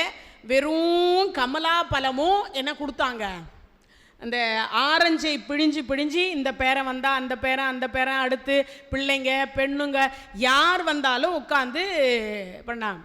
தினமும் அவங்க பிள்ளைங்க குளிப்பாட்டுவாங்க, எல்லாம் பண்ணுவாங்க, துடைப்பாங்க. பாய் போடாமல் பெட்டில் போட்டு பார்த்தாங்க. அதுக்குன்னே ஒரு பையன் ஊஞ்சல் கட்டி ஊஞ்சலுக்குள்ளே, ஆனால் அது எப்படி அந்த எறும்பு அவர்களை தின்றது என்று என்னைக்கு இன்னைக்கு வரைக்கும் இந்த ஆன்மீகத்தில் நான் ஒரு 25 ஆண்டு காலமாக இருக்கேன், எனக்கு இன்னைக்கு வரைக்கும் புரியாத புதிராகவே இருக்குது. எங்கள் மாமா என்கிட்ட வருத்தப்பட்டார், ஏதாவது வழி இருந்தால் சொல்லேண்டி, இதை பேசாமல் ஏதாவது என்ன பண்ணால் எனக்கு இந்த வேதனை. அவங்களுக்கு ஒன்றும் வேதனை தெரியல, அவங்க படுத்தபடியாக இருக்காங்க, அவங்க அசைவே இல்லை, உயிர் மட்டும் மூச்சு மட்டும் தான் விட்டு கொண்டிருக்கிறார்கள். ஆனால் அவர்களை தின்னது கோடிக்கணக்கான எறும்பு. அதுவும் நீங்கள் நினைக்கிற மாதிரி ஏதோ சாமி எறும்பெல்லாம் கிடையாது. கடிக்கிற ஒவ்வொரு எறும்பும் சிகப்பு எறும்பு, தலை பெருசாக இருக்குது. ஆனால் அவங்களுக்கு கடிச்சாலாம் அவங்க உணர்வில்லாமல் தான் படுத்துன்னு இருக்காங்க. ஆனால் அதை பார்க்குற நாமக்கு எவ்வளவு வேதனையாக இருந்திருக்குன்னு சொல்லி பாருங்க. நான் அங்கே போய் பாரதம் சொல்கிறதுக்காக ஒரு 68 நாள் பாரதத்திற்காக நான் போயிருந்தேன். கிட்டத்தட்ட அவ்வளோ வேதனைப்பட்டார். எங்கள் மாமாக்கள் 3 பேருமே அவ்வளோ வேதனைப்பட்டாங்க. எங்கள் சித்தி அவ்வளோ வேதனைப்பட்டாங்க. அந்த பேர பிள்ளைங்க ஒரு 10 பேர் இருக்காங்க. 10 பேரும் மாற்றுக்கட்டில் எல்லாரும் துடைப்பாங்க, அந்த எறும்பை பெருக்குவாங்க, கூட்டுவாங்க, போடுவாங்க, அடுத்த இடத்துக்கு மாற்றுவாங்க. ஒரு நாளைக்கு 20 இடம் மாற்றுவாங்க. சரி, சின்ன பிள்ளை வீட்டில் இருந்தால் தானே அப்படின்னு பெரிய பிள்ளை வீட்டுக்கு மாற்றுறாங்க. பெரிய பிள்ளை வீட்டில் இருந்தாங்க, அதுக்குள்ள இன்னொரு சின்ன பிள்ளை எந்த வீட்டுக்கு மாற்றினாலும், ஆனால் அந்த எறும்பு சாகிற வரைக்கும் அவர்களை விடவே இல்லை. ஆனால் இறந்த உடனே ஒரு எறும்பு கூட அவங்க கிட்ட போகலை. இது எதுக்கு நான் இந்த இடத்துல சொல்கிறேன்னு தெரியுமா உங்களுக்கு? நாம் செய்யக்கூடிய வினைப்பயன் என்றாவது ஒரு நாள் அவங்க என்ன செய்தாங்கன்னு எனக்கு தெரியாது. ஏன்னா இறந்து போனவங்களெல்லாம் அபாண்டமாக சொல்லக்கூடாது. இன்னொரு விஷயம் இருக்குது, நம் தாய் வயிற்றில் இருக்கிற பொழுது நாம் என்ன கேட்டு வரோம்னு ஒரு வரம் இருக்குது. ஒவ்வொரு குழந்தைங்களும் ஒரு ஒரு வரம் கேட்போம். இந்த உச்சி இருக்குல்ல, இந்த இடம் தாய் வெளியில் வர்றதுக்கு ஒரு வாரத்துக்கு முன்னாடி தான் அந்த தோல் மூடப்படும். அது வரைக்கும் ஓப்பன் பிளேஸில் இருக்குமா, ஓப்பன் பிளேஸில் இருக்கும். ஈஸ்வரன் கேட்பாரான், அப்பா உனக்கு என்ன வேணும்? அப்பம்மா பண்ண பாவத்தை நான் ஏற்றுக்கொள்ளுகிறேன். சரி, எனக்கு அப்பா எது, நான் வளர்றதுக்குள்ள அப்பா போகணும், அம்மா போகணும், அம்மாவுக்கு ஆயில் வேண்டாம், அப்பாவுக்கு ஆயில் வேண்டாம். அதே மாதிரி சில வேளை என்னென்னையா கேட்போம், எனக்கு நிறைய சொத்து வேணும், ஆயுள் இருக்கக்கூடாது, அல்பாயுசில் போகணும், எங்கள் அப்பா உயிரோடு இருக்கணும், நான் இறந்து போகணும். அந்த குழந்தை கேட்குமா? ஏன்னா இல்லைப்பா உங்கள் அப்பாவுக்கு ஆயுள் கம்மி, உன் ஆயிலை கொடுக்குறியான்னா சில குழந்தை கொடுக்குறேன்னு சொல்லுமா, சில குழந்தை கொடுக்க மாட்டேன்னு சொல்லுமா. சில குழந்தை என்ன சொல்லுமா, எங்கள் அப்பா அம்மா கஷ்டப்படக்கூடாது, நான் கஷ்டப்பட்டு எங்கள் அம்மா அப்பாவை காப்பாற்றணும் அப்படி கேட்கும். அப்போது தாய் வயிற்றில் இருக்கின்ற பொழுது ஒவ்வொரு குழந்தைகளும் வரம் வாங்குறோம். யார்கிட்ட? ஈசனிடத்தில் வரம் வாங்குறோம். ஒருவேளை என் பாட்டி அப்படி வரம் வாங்கியிருக்கலாம், ஒருவேளை அப்படி ஒரு வரத்தை அவர்கள் வாங்கியிருக்கலாம். அதனால் அவர்களை அவ்வளவு தின்னது. இது எதுக்கு உங்களுக்கு சொல்கிறேன்னா, மரணம் என்கின்ற ஒன்று நெருங்க நெருங்க நெருங்க நாம் செய்யக்கூடிய கர்மா என்பது நம்மை சுற்றி வளைத்து கொள்ளும், சுற்றி வளைத்து கொள்ளும். எப்போ என்ன நடக்கும் என்பது யாராலையும் சொல்ல முடியாது. என்னென்ன மரண அவஸ்தைப்படுவோன்னு சொல்ல முடியாது. அந்த வேதனையை வெளியிலையும் சொல்ல முடியாது. இப்போ அவங்களுக்கு வாயா படுத்த படுக்கையாக இருக்காங்க, தம்பி என்னை எறும்பு கடிக்குதுடா தொடைடா, சொல்ல முடியுமா? கேட்க முடியுமா? ஒரு சின்ன இத்தனுண்டு எறும்பு கடிக்கும் போது நம்மளை எத்தனை தடவை தேய்க்கிறோம் அதை, எவ்வளவு. அப்போ அவ்வளவு எறும்புகள் கடிக்கிற பொழுது அந்த உணர்வு இல்லாமல் படுத்து கொண்டிருக்கிற பொழுது அவர்கள் எவ்வளவு வேதனைப்பட்டிருப்பார்கள், அந்த ஆன்மா எவ்வளவு வேதனைப்பட்டிருக்கும், சிந்திச்சு பாருங்க. இது எதற்காக இந்த இடத்தில் உங்களிடத்தில் நான் சொல்லுகிறேன்னா, முடிந்த வரைக்கும் என்ன பண்ணக்கூடாது, கர்மா பண்ணாதீர்கள், பாவம் பண்ணாதீர்கள். தண்டனை, எல்லாவற்றிற்கும் தண்டனை உண்டு. தண்டனை இல்லாமல் இருப்பதற்கு என்ன இல்லை, வாய்ப்பில்லை. அதனால் இங்கே சொல்லும் பொழுது சொல்றார், முடிஞ்ச வரைக்கும் முதல்ல இருப்பது எது, தவிச்ச வாய்க்கு தண்ணி. அடுத்து என்ன தெரியுமா, யாராவது பசின்னு சொன்னால் உங்களால் முடிஞ்சது. இப்போது நீங்கள்லாம் முதியவர்கள் உட்கார்ந்துருக்கிறீங்க, என்னமோ தெரிலப்பா சாப்பாட்டுக்கு டைம் ஆகிடுச்சு, பசி சிறுகுடல் பெருகுடலை சாப்பிடுது, நான் ஒரு பிஸ்கெட் பாக்கெட் வச்சுருக்கேன் அன்னைக்கு கொடுத்தது, 2 சாப்பிட்றீங்களா கேளுங்க. உங்களுக்குள்ளேயே கேட்டு உதவி செய்து கொள்ளுங்கள். இது எப்போ பயன்படும் தெரியுமா? நான் சொன்னேன் இல்லையா, வைதாரணி நதியிலிருந்து இங்கிருந்து 60,02,000 கிலோமீட்டர் உங்களை நடத்தி கூட்டிகிட்டு போவார்னு. அப்போ அந்த பிஸ்கெட் உங்களுக்கு வரும் உணவாக. என்ன வரும்? அந்த உணவு அங்கே வரும் என்னவாக, பொதி சோறாக. அதுக்கு பேர் என்ன சோறு? பொதி சோறாக வரும். அப்போது நம்ம செய்யணுமா வேண்டாமா? சின்ன சின்ன உதவி. நான் பெருசாக உங்களை வடை பாயாசத்தோடு சோறு கொடுங்கன்னு நான் சொல்லவே இல்லை. சின்ன சின்ன உதவிகள் செய்யுங்க. அதே மாதிரி ஒருவருக்கு ஒருவர் தயவு செய்து பகை என்பதை மறந்துருங்க. நீங்கள் எல்லோரும் குழந்தைகள். இங்கு இறைவன் கொடுத்த ஒரு இடம் உங்களுக்காக ஒதுக்கப்பட்டிருக்கிறது. அந்த இடத்தில் இறைவன் உங்களுக்கு வீட கீழே இருக்கக்கூடிய உங்களுக்கு, நீங்கள் எல்லாம் நாளைக்கு போகிறீங்கல்ல, இந்த சர்ச்சாண்டை எவ்வளவு பேர் உட்கார்ந்துருக்கான்னு யோசிச்சு பாருங்க.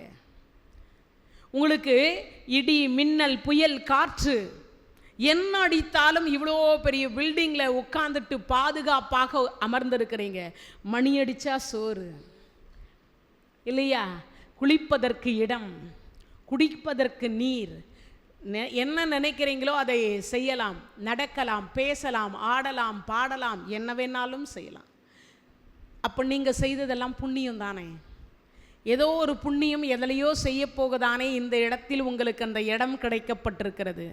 இல்லை என்றால் உங்களுக்கு அந்த இடம் இங்கு கிடைக்காம வேறு எங்கேயாவது இருந்தால் நீங்கள் எவ்வளவு துன்பப்படுவீர்கள் என்று சிந்தித்து பாருங்கள். அப்போது இந்த இடம் கிடைத்திருக்கிறது. இங்கு இருக்கக்கூடிய அனைவரும் அக்கா, தங்கை, அண்ணன், தம்பி, மாமன், மைத்துனன், நீங்கள் எல்லாருமே ஒரு உறவு. உங்களுக்கு கூட பிறந்தாதான் அக்கா கிடையாது, உங்களுக்கு கூட பிறந்தாதான் தங்கை கிடையாது. இல்லை சித்தப்பா பெரியப்பாவினுடைய பெண்கள் பிள்ளைகள் தான் உங்களுக்கு அக்கா தங்கை கிடையாது. இங்கு இருக்கக்கூடிய அனைவரும் ஒரு தாய் மக்கள் என்கின்ற மனதில் உங்கள் மனதில் வந்தால் நீங்கள் யாருமே தவறு செய்ய மாட்டீங்க. முதல்ல ஒரு தாய் மக்கள். சாவித்திரின்னு சொல்லக்கூடிய ஒரு தாய், அவளுடைய மக்கள் என்று நீங்கள் மனதில் நினைத்து கொள்ளுங்கள். ஏன்னு கேட்டால் அவங்க போட்ட பிச்சை தாங்க இன்னைக்கு நீங்கள்லாம் என்ன பண்ணிட்டு இருக்கீங்க, சௌகரியமாக வாழ்ந்து கொண்டிருக்கிறீங்க. ஒவ்வொரு நிமிஷமும் நீங்கள்லாம் அந்த ஆன்மாவுக்கு நன்றி சொல்ல கடமைப்பட்டிருக்கிறீர்கள். அப்போ நீங்கள்லாம் பாவம் பண்ணலாமா, யோசிக்கலாமா? அப்படி ஒரு எண்ணம் கூட உங்கள் மனதில் வரலாமா? வரக்கூடாது இல்லையா? என்ன பாவம் செய்தோமோ, எந்த உறவுகள் இல்லாமல் இந்த முதியோர் இல்லத்தில் வந்து நாம் இருக்கிறோமே, அடுத்த ஒரு ஜென்மத்திலாவது எல்லா உறவுகளோடு இருந்து நாமல் வாழ வேண்டும் என்கின்ற ஒரு எண்ணம் நம் மனதிற்கு வர வேண்டாமா? இந்த ஒரு எண்ணம் இருந்தால் உங்களை பாவம் செய்ய தூண்டுமா? அது இல்லாததுனால தானே தூண்டப்படுகிறது. அப்போ நாளையிலிருந்து இந்த எண்ணத்தை, நாளையிலிருந்து இல்லை இந்த நிமிஷத்திலிருந்து என்ன பண்ணணும்? இதை கேட்குற சொற்பொழிவை கேட்குற அத்தனை பேருமே நீங்கள் எல்லாருமே என்ன பண்ணணும்? உங்களை நீங்கள் மாற்றிக்கங்க. அப்படி மாற்றிக்கிங்கன்னா பரிகாரம் தேவையில்லை. இன்னொன்று போயில்லை, நம்ம புண்ணியம் எது அப்படின்னா, நல்லவர்கள் மனதை நோகடிக்கூடாது. நல்லவங்க இந்த பூமியில் எல்லோரும் நல்லவர்கள். இந்த பூமியில் எல்லாரும் நல்லவர்கள். எப்படி? துரியோதனை அமுச்சு வச்சாங்க, ஒரு 4 நல்லவங்களை கூட்டிட்டு வான்னு. துரியோதனை அனுப்பிச்சு வச்சாங்க. யாரு? பீஷ்மாச்சாரியார். ஒரு 4 நல்லவர்களை அழைத்து வா. அவன் யாரை பார்த்தாலும் அவனுக்கு கெட்டவங்களா தான் தெரிஞ்சது. யாரை பார்த்தாலும். ஏன்? அங்கே போனார், ஒரு 2 பேர் சண்டை போட்டுருக்காங்க. 10 ரூபாய்க்கு 2 பேர் சண்டை போடுறாங்க. இவன் சொல்கிறான், எனக்கு 6 ரூபாய் சேரணும், நீ செஞ்ச வேலையை தான் நானும் செஞ்சேன் அப்படின்றான். இன்னொருத்தன் சொல்கிறான், நீ செஞ்ச வேலையை தான் நானும் செஞ்சேன், ஆனால் நீ செஞ்ச வேலை சுத்தம் இல்லை, நான் செஞ்ச வேலை சுத்தமாக இருக்குது, அதனால் 1 ரூபாய் எக்ஸ்ட்ரா எனக்கு, உனக்கு 4 ரூபாய் தான் தருவேன், நான் 6 ரூபாய் எடுத்துப்பேன். மாத்திரம் இப்போது இவனும் கெட்டவன் அவனும் கெட்டவன். இருக்கிறது 10 ரூபாய், ஆளுகஞ்சி எடுத்துகிட்டு போக வேண்டியது தானே இவன் நினைக்கிறான். யாரு? துரியோதனன். இவன் எங்கெல்லாம் பார்க்குறானோ எல்லாரும் அவனுக்கு கெட்டவர்களாகவே தெரிந்தார். அதே தர்மராஜா கிட்ட அமுச்சு வச்சாங்க, ஊரில் உலகத்தில் யாராவது ஒரு 4 கெட்டவனை கூட்டணுவான்னாங்க.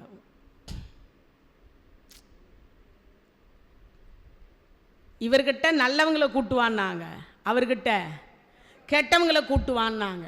எல்லா இடத்துலையும் போனாலும் தர்மராஜா பார்வைக்கு எல்லாரும் நல்லவங்களாவே தெரிறாங்க. ஏன்? தர்மராஜா நல்லவர். அதனால அவர் பார்வைக்கு எல்லோரும் என்னவாக தெரிந்தார்கள்? நல்லவர்களாக. துரியோதனன் கெட்டவன், அதனால அவருடைய பார்வைக்கு எல்லாரும் என்னவாக தெரிஞ்சாங்க? கெட்டவங்களாக தெரிஞ்சாங்க. இப்போ புரிஞ்சிருக்கும்னு நினைக்கிறேன் நான் எதுக்கு இதை சொன்னேன்னு. புரிஞ்சிச்சா? இது கூடவாமா புரியல எங்களுக்கு அப்படிங்கிறீங்களா? அப்போ நம் பார்வையில் கோளாறு. அந்தம்மா கெட்டவங்கன்னா நம் பார்வை கெட்டதாக இருக்கிறது இல்லையா? அப்போ நம் பார்க்கிற பார்வையில் தான் எல்லாமே. நம் பார்க்கிற பார்வையில். அப்போ நம்ம நல்ல பார்வையா பார்த்தா எல்லாரும் நல்லவர்களாக தெரிவார்களா? அதைத்தான் இங்கு சொல்லுகிற பொழுது புண்ணியம் எது? முதல்ல புண்ணியத்தை சொல்லிட்டு அதுக்கப்புறம் நம்ம பாவத்திற்கு வந்தோம். புண்ணிய சேத்திரம், அதாவது இப்போ நீங்கள் போறீங்கன்னு சொன்னீங்க இல்லையா, நாளைக்கு போறீங்க. ஒரு பசுவில் 33 கோடி தேவர்கள். ஏன்னா மாட்டு பொங்கல் எதனால கொண்டாடுறோம் அப்படின்னா, 33 கோடி தேவர்களை நேரில் பார்க்க முடியாது, நேரில் பார்க்க முடியாது. ஆனால் ஒரு பசுவையும் ஒரு கன்றையும் பார்த்தீர்களானால் 33 கோடி தேவர்கள் இருப்பதாக ஐதீகம். அதில் நீங்கள் அதுக்கு ஒரு கட்டை அகத்திக்கீரை கொடுத்தீங்கன்னா 33 கோடி தேவர்களுக்கு உணவு கொடுத்ததனுடைய புண்ணியம் அந்த ஒரு கட்டை அகத்திக்கீரையில் கிடைச்சுடுது. ஒரு கட்டு அகத்திக்கீரையில் அந்த வால் பகுதியில் தொட்டு அப்படி கண்ணில் ஒத்திக்கிட்டீங்கன்னா மகாலட்சுமியினுடைய பாதத்தை தொட்டு ஒத்தி கொண்டதாக ஐதீகம். ஏன்னா அங்கே தான் இருக்கா மகாலட்சுமி. எங்கே இருக்கா? அங்கே தான் இருக்கா. அதே மாதிரி ஒவ்வொரு இடத்திலேயும் அந்த பசுவினுடைய இடத்துல 33 கோடி தேவர்கள் மறைந்து வாழ்ந்து கொண்டிருக்கிறார்கள். அதனால தான் ஒரு கிரகப்பிரவேசம் செய்கிற பொழுது என்ன பண்ணுறாங்க? பசுமாட்டை முதல்ல 33 கோடி தேவர்கள் நுழைந்து விட்ட பிறகுதான் அந்த வீட்டை கட்டியவர் நுழைவார். அதுக்கு அதிக காரணம் அந்த மாடுதான் காரணம். அப்போ அது மாதிரி நாளைக்கு போகிறீங்க, அந்த போகிற பொழுது எதனால் அங்கே இருக்கக்கூடிய பசு, அங்கே இருக்கக்கூடிய தெய்வம், இதை நீங்கள் வழிபாடு செய்கிறதுக்கு புண்ணிய சேத்திரம்னு பேர். என்ன பேர்? புண்ணிய சேத்திரம்னு பேர். அங்கே இருக்கிற சுவாமி ஏதோ ஒரு இறைவன் அங்கே இருக்கிறார். அங்கே பசுக்கள் இருக்கிறது, 150 பசுக்கள் இருக்கிறதாக சொன்னாங்க. அந்த 150 பசுக்களை பார்க்குற பொழுது 150 பசுக்குள்ளேயும் யார் இருக்கிறா? 33 கோடி தேவர்கள் இருக்காங்க. இப்போ இதை கூட்டிகிட்டு போய் உங்களை கூட்டிகிட்டு வரணும், கூட்டிகிட்டு வரணும். இந்த கூட்டு போகிறவங்களுக்கும் தொந்தரவு கொடுக்கக்கூடாது, நம்மை அழைத்தவங்களுக்கும் நம்ம என்ன கொடுக்கக்கூடாது? தொந்தரவு கொடுக்கக்கூடாது. முடிஞ்ச வரைக்கும் என்னவாக இருக்கணும்? நம்ம வேலையை நம்ம செய்து, நம்ம சாப்பிட்றத நம்ம சாப்பிட்டு, நம்ம உடுத்துறத நாம் உடுத்திட்டு, அங்கே பாரு எவ்வளவு சாப்பிட்றாங்கோ, அங்கே பாரு சாப்பாட்டை எப்படி அந்த அம்மா வேஸ்ட்டு பண்ணுது, வேகமாக நடந்து வான்னா மெதுவாக நடந்து வருது, சீக்கிரம் வந்து தொலைக்க மாட்டேங்குது எல்லாம் சொல்லக்கூடாது. என் உடம்பினுடைய நிலை எனக்கு தெரியும், உங்கள் உடம்பினுடைய நிலை உங்களுக்கு தெரியும். அடுத்தவர்களை குறை சொல்லி எந்த இடத்திலும் பழக்க பண்ணாதீர்கள். நம் குறையை முதல்ல நம்ம முதுக நம்ம பார்க்கறதில்ல. நாளைக்கு நீங்கள் செல்லக்கூடிய சேத்திரத்திற்கு புண்ணிய சேத்திரம்னு பேர். அது சின்ன கோயிலோ பெரிய கோயிலோ, அதுக்கு என்ன பேர்? வயசு இருக்கிற பொழுதே, கால் நடை நன்றாக இருக்கிற பொழுதே கோயில் கோயிலாக போய் என்ன பண்ணிடணுமா? வணங்கி வணங்கி வணங்கி சேர்த்துக்கணும். பீரோவில் புடவை சேர்க்குற மாதிரி இல்லை, அப்படி சொன்னாதான் புரியும். புரியுதா உங்களுக்கு? நானும் அப்படி இருக்கிறதுனால தானே சொல்கிறேன். 3 வருஷத்துக்கு முன்னாடி எடுத்ததே இன்னைக்கு தான் கட்டியிருக்கேன்னா அப்போ நானும் ஸ்டாக் பண்ணியிருக்கேன்னு தானே அர்த்தம். இக்கரைக்கு அக்கறை பச்சை மாற்றிக்க முடியாது. ஏன்னா நானும் ஒரு பெண் தானே. ஆசை இல்லாத பெண்கள் யார் இருக்கா? இல்லையா? ஆமாம்.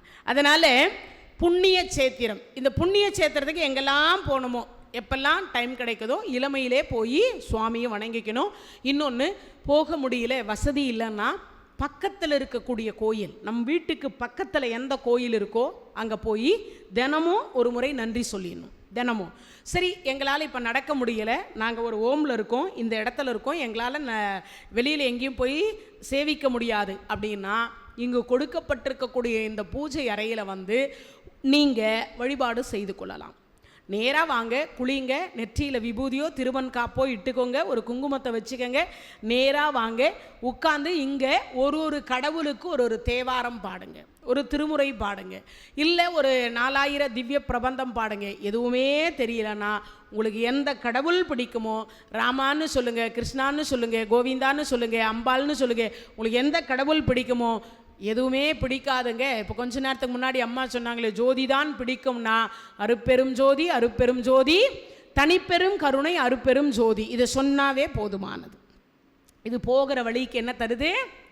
புண்ணியத்தை தருது. இப்போ கோயிலுக்கு போகுதல், இப்போ சொல்லிட்டேன் இல்லையா, புண்ணிய சேத்திர, அதுதான் நீங்கள்லாம் அந்த டூர் போவீங்க தெரியுமா?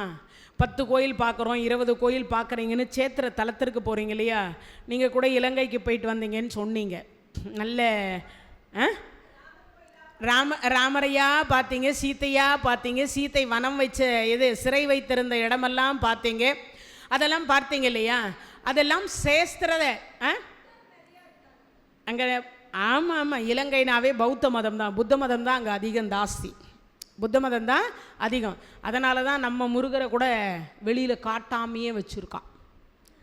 கதிர்காமம் திரை போட்டு தான் இருக்கும், கதிர்காமத்தில் அப்படி தான் இருக்கும். அதனால் இதெல்லாம் புண்ணிய சேத்திரத்தை வழிபாடு செய்வதற்கு. இப்போது அந்த வழிபாடு செய்தால் என்ன புண்ணியம்? இப்போ அங்கே சித்திரகுப்தர் கைக்கு கணக்கு வரும். யார்? யமதூதர்கள் கணக்கு கொடுப்பாங்க. சிராவாணர்கள்னு பேர் 12 பேர் இருக்கிறாங்க. அவங்க கணக்கு கொடுப்பாங்க. அந்த கணக்கை பார்த்த உடனே, ஓ யார் எங்கே போயிருக்கா, ஓ இலங்கைக்கு போயிருக்காளா, எதை பார்த்துருக்கா, சீத்தை வனவாசம் இருந்த இடத்தை பார்த்துருக்கா, சீதை 10 மாதம் எந்த இடத்துல சிறை இருந்தால் அந்த இடத்த பார்த்துருக்கா. அந்த இடத்த பார்க்கும் பொழுது செல்ஃபோனில் செல்ஃபி எடுத்தாளா, இல்லை சீதை என்னென்ன துன்பப்பட்டாளான்னு நினச்சாளா? ஏன்னா நம்மளாலெல்லாம் செல்ஃபி எடுக்கிறதுல தானே இருக்கும்.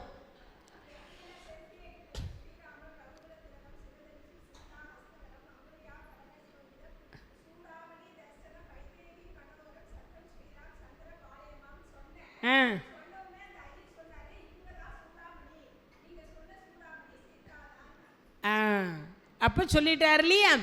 அதுபோல அங்கே அந்த இடத்தில் நின்று நம்ம என்ன சிந்திக்கணும்னா, எல்லாருக்குமே சொல்கிறேன், ஒரு சேத்திரத்திற்கு போனால் அங்கே என்ன புராணம் நடந்ததோ அது நம் மனதுக்குள் ஓடணும். செல்ஃபி எடுக்கலாமா, இங்கே உட்காந்துருக்கலாமா, இப்படி இருக்குமா, அதெல்லாம் எடுக்கக்கூடாது. அந்த நேரத்தில் உட்காந்து அங்கே சாப்பிடக்கூடாது, தலை விரித்து பார்க்கக்கூடாது.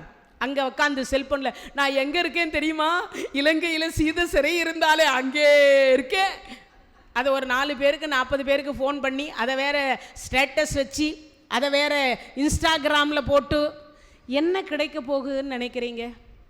இறைவனுக்கு தெரிய வேண்டும் நீங்கள் செய்யக்கூடிய வழிபாடு.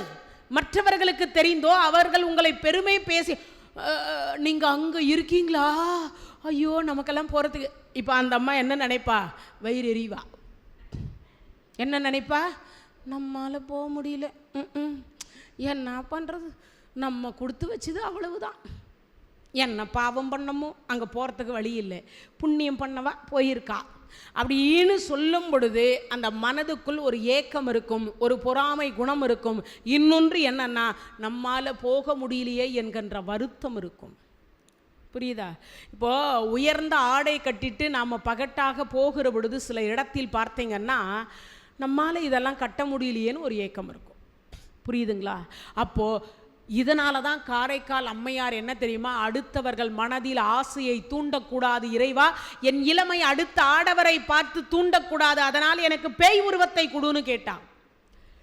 அந்தம்மா கோடீஸ்வரி, 2வது கல்யாணம் பண்ணி இருந்திருக்கலாம். ஏன் கல்யாணமே பண்ணலன்னாலும் அவள் 7 ஜென்மம் எடுத்தாலும் உட்கார்ந்து சாப்பிட்ற அளவுக்கு அவளுக்கு சொத்து இருந்துச்சு.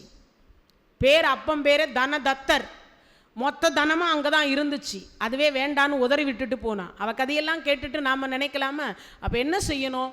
ஒரு சேத்திரத்திற்கு போனால் செய்யக்கூடாததை செய்யக்கூடாது, அங்கேயும் போய் பாவத்தை சேர்க்கக்கூடாதுன்னு அர்த்தம், வேற ஒன்றும் இல்லை.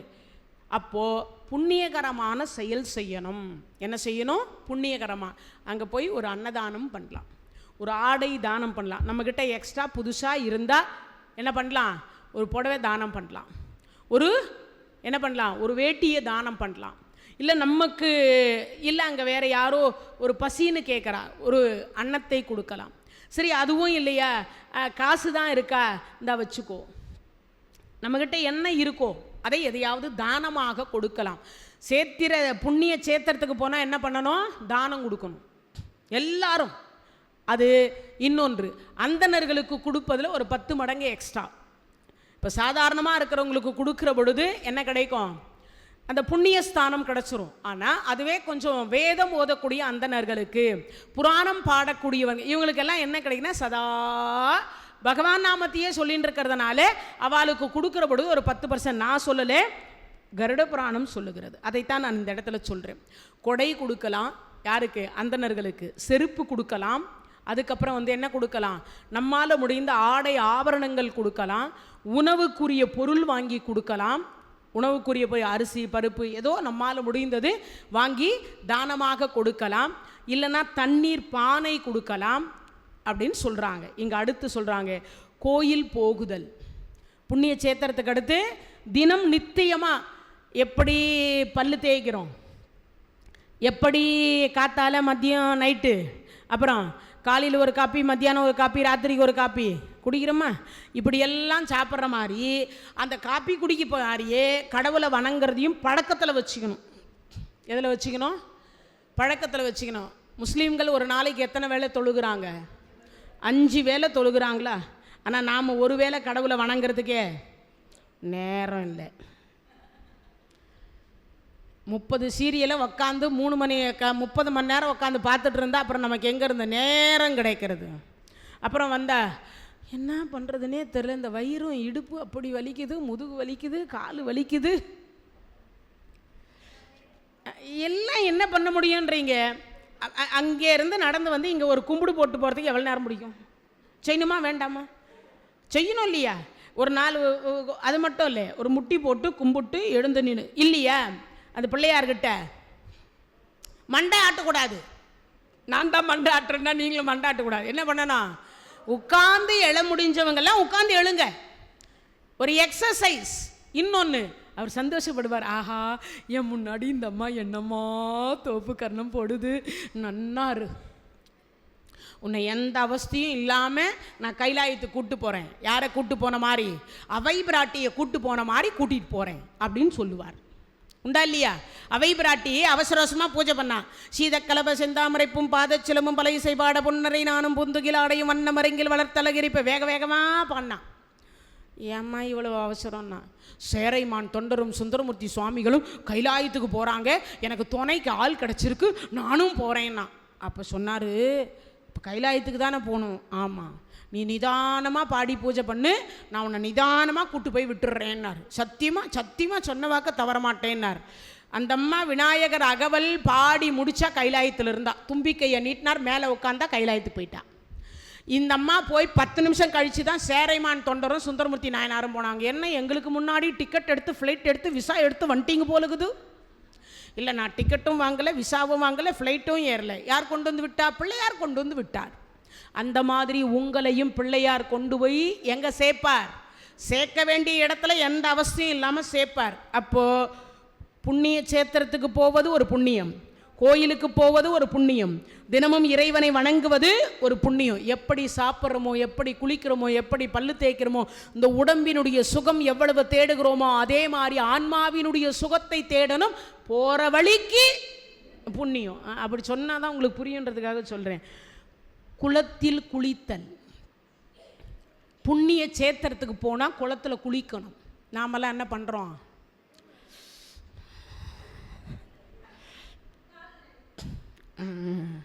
கால் நினச்சிக்கிறோம், தலை மேலே, அவ்வளவுதான்.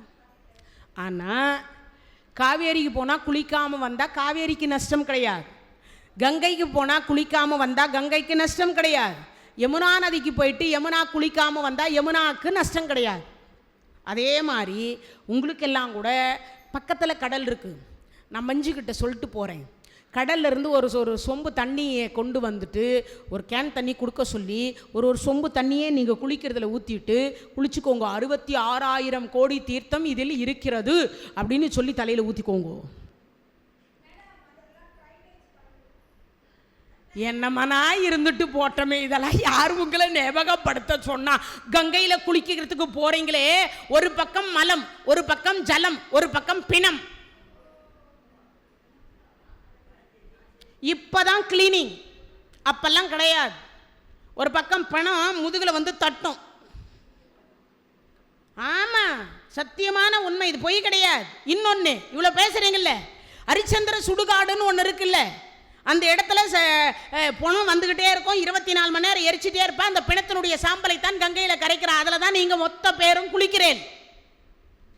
பிணத்தினுடைய சாம்பல் ஒவ்வொரு நாளைக்கு கிட்டத்தட்ட 1,00,000 பிணம் எரித்தாலும் அந்த 1,00,000 பிணத்தினுடைய சாம்பல்ல தான் நீங்க குளிக்கிறீங்க. காசிக்கு போயும் கர்மந்தொல்லையில்ன்ற கதை வருது. இப்போதான் காசிக்கு போனாலும் கர்மந்தொல்லையெல்லாம் என்னன்னா, இவ்வளவு அழுக்கில் குளிக்கணுமா, இவ்வளவு அழுக்கில் குளிக்கணுமான்னு நினைக்கூடாது. அது புண்ணிய சேத்திரம். இந்த நினைப்பு இப்போ சொன்னீங்க பார்த்தீங்களா, இது நல்ல வேலை சொன்னீங்க. இந்த நினைப்பு வந்தால் நமக்கு முன்னாடி எத்தனை பேர் குளித்தாலோ அன்றைய தினத்தில் அவ்வளவு பேர் பாவமும் நம்ம தலைக்கு வருது. அதில் என்ன வேணா விட்டுண்டு போறா. அதில் அவ்வளோ பெரிய கடல்ல இத்தூண்டு நெய் கலந்தார் போல கலக்குது. அதில் கண்ணுக்கு தெரியுதா? அது தெரியாது. அது நமக்கு பொறுத்த வரைக்கும் பாவத்தை போக்கக்கூடிய புண்ணிய நதி. 66,000 கோடி தீர்த்தம், எல்லா புண்ணிய நதியும் அந்த கடல்ல தான் கலக்குது. இப்போ புரிஞ்சு கொடுத்தா? இனிமே சொல்ல மாட்டீங்களே, கண்ணத்தில் போட்டுக்கோங்க. கடல் ராஜன் கோச்சுக்க போறார், கடல் மாதா கோச்சுப்பா. இன்னொன்று, ஏன்னா சமுத்திரத்தில் தான் எல்லா நதியும் கலக்குது. நம்மால கங்கைக்கோ காசிக்கோ தினமும் போக முடியாது. பக்கத்துலேயே இருக்குது பீச். ஒரு சொம்பு ஊற்றிக்கலாம் இல்லை, சும்மா நம்ம குளிக்கிற தண்ணியில் ஒரு டம்ளர், அவ்வளவுதான். குளிக்கும் போது அந்த கையை அப்படி வலது கையை வச்சுட்டு இன்னைக்கு வரைக்கும் பண்ணிட்டு இருக்காருன்னு சொன்னான். நான் ஒவ்வொரு டைமும் வரும்போது நீங்கள் சொன்னதை நான் மறக்காமல் பண்ணிட்டு இருக்கேன். உங்கள் ஆத்துக்கார்கிட்ட இருந்து இன்னை வரைக்கும் பண்ணிட்டு இருக்கேன்பா. அதுக்கு என்ன காரணன்றீங்க? தினமும் செய்யக்கூடிய பாவம் தினமும் போகும். தெரியாமல் பண்ணுறது, தெரிஞ்சு பண்ணுறது இல்லை. தெரியாமல் நடந்து போகிறோம், எறும்பு இருக்குது, ஈ இருக்குது, மெரிச்சு விட்றோம், அது இறந்து போகுது. நம்மை பொறுத்த வரைக்கும் அது ஈ எறும்பு. ஆனால் ஆண்டவனை பொறுத்த வரைக்கும் இந்த மனித உடம்புக்கு என்ன உரிமை கொடுக்கப்பட்டிருக்கதோ அது அந்த ஈக்கும் எறும்புக்கும் உண்டு. என்னை கொசு கடிக்குது, நான் பட்டுன்னு அடிச்சு விடுறேன், அது ஒரு கொலை. வள்ளலார் போய் உட்கார்ந்தார், உட்கார்ந்த உடனே சாப்பாட்டுக்கு உட்காந்துட்டார், விருந்து பரிமாறுறாங்க. ஒரு கொசு கடிச்சது, பட்டுன்னு அடிச்சிட்டார். வள்ளலார் சாப்பிடல, எழுந்து வெளியில் வந்துட்டார். சுவாமி இலையில சாப்பாடு இல்லை, வேண்டாம், இன்னைக்கு வேண்டாமே, இன்னொரு நாள் சாப்பிட்றேன். ஏன் சுவாமி? இல்லை, எழவு விழுந்த வீட்டில் சாப்பிடக்கூடாது. என்ன வீடு? நாம் அந்த மாதிரி நினச்சா நமக்கெல்லாம் சாப்பாடு கிடைக்குமா? யோசிச்சு பாருங்கோ. ஜீவகாருண்ய ஒழுக்கம். என்ன ஒழுக்கம்? ஜீவகாருண்ய ஒழுக்கம். அதனால் என்ன பண்ணக்கூடாது?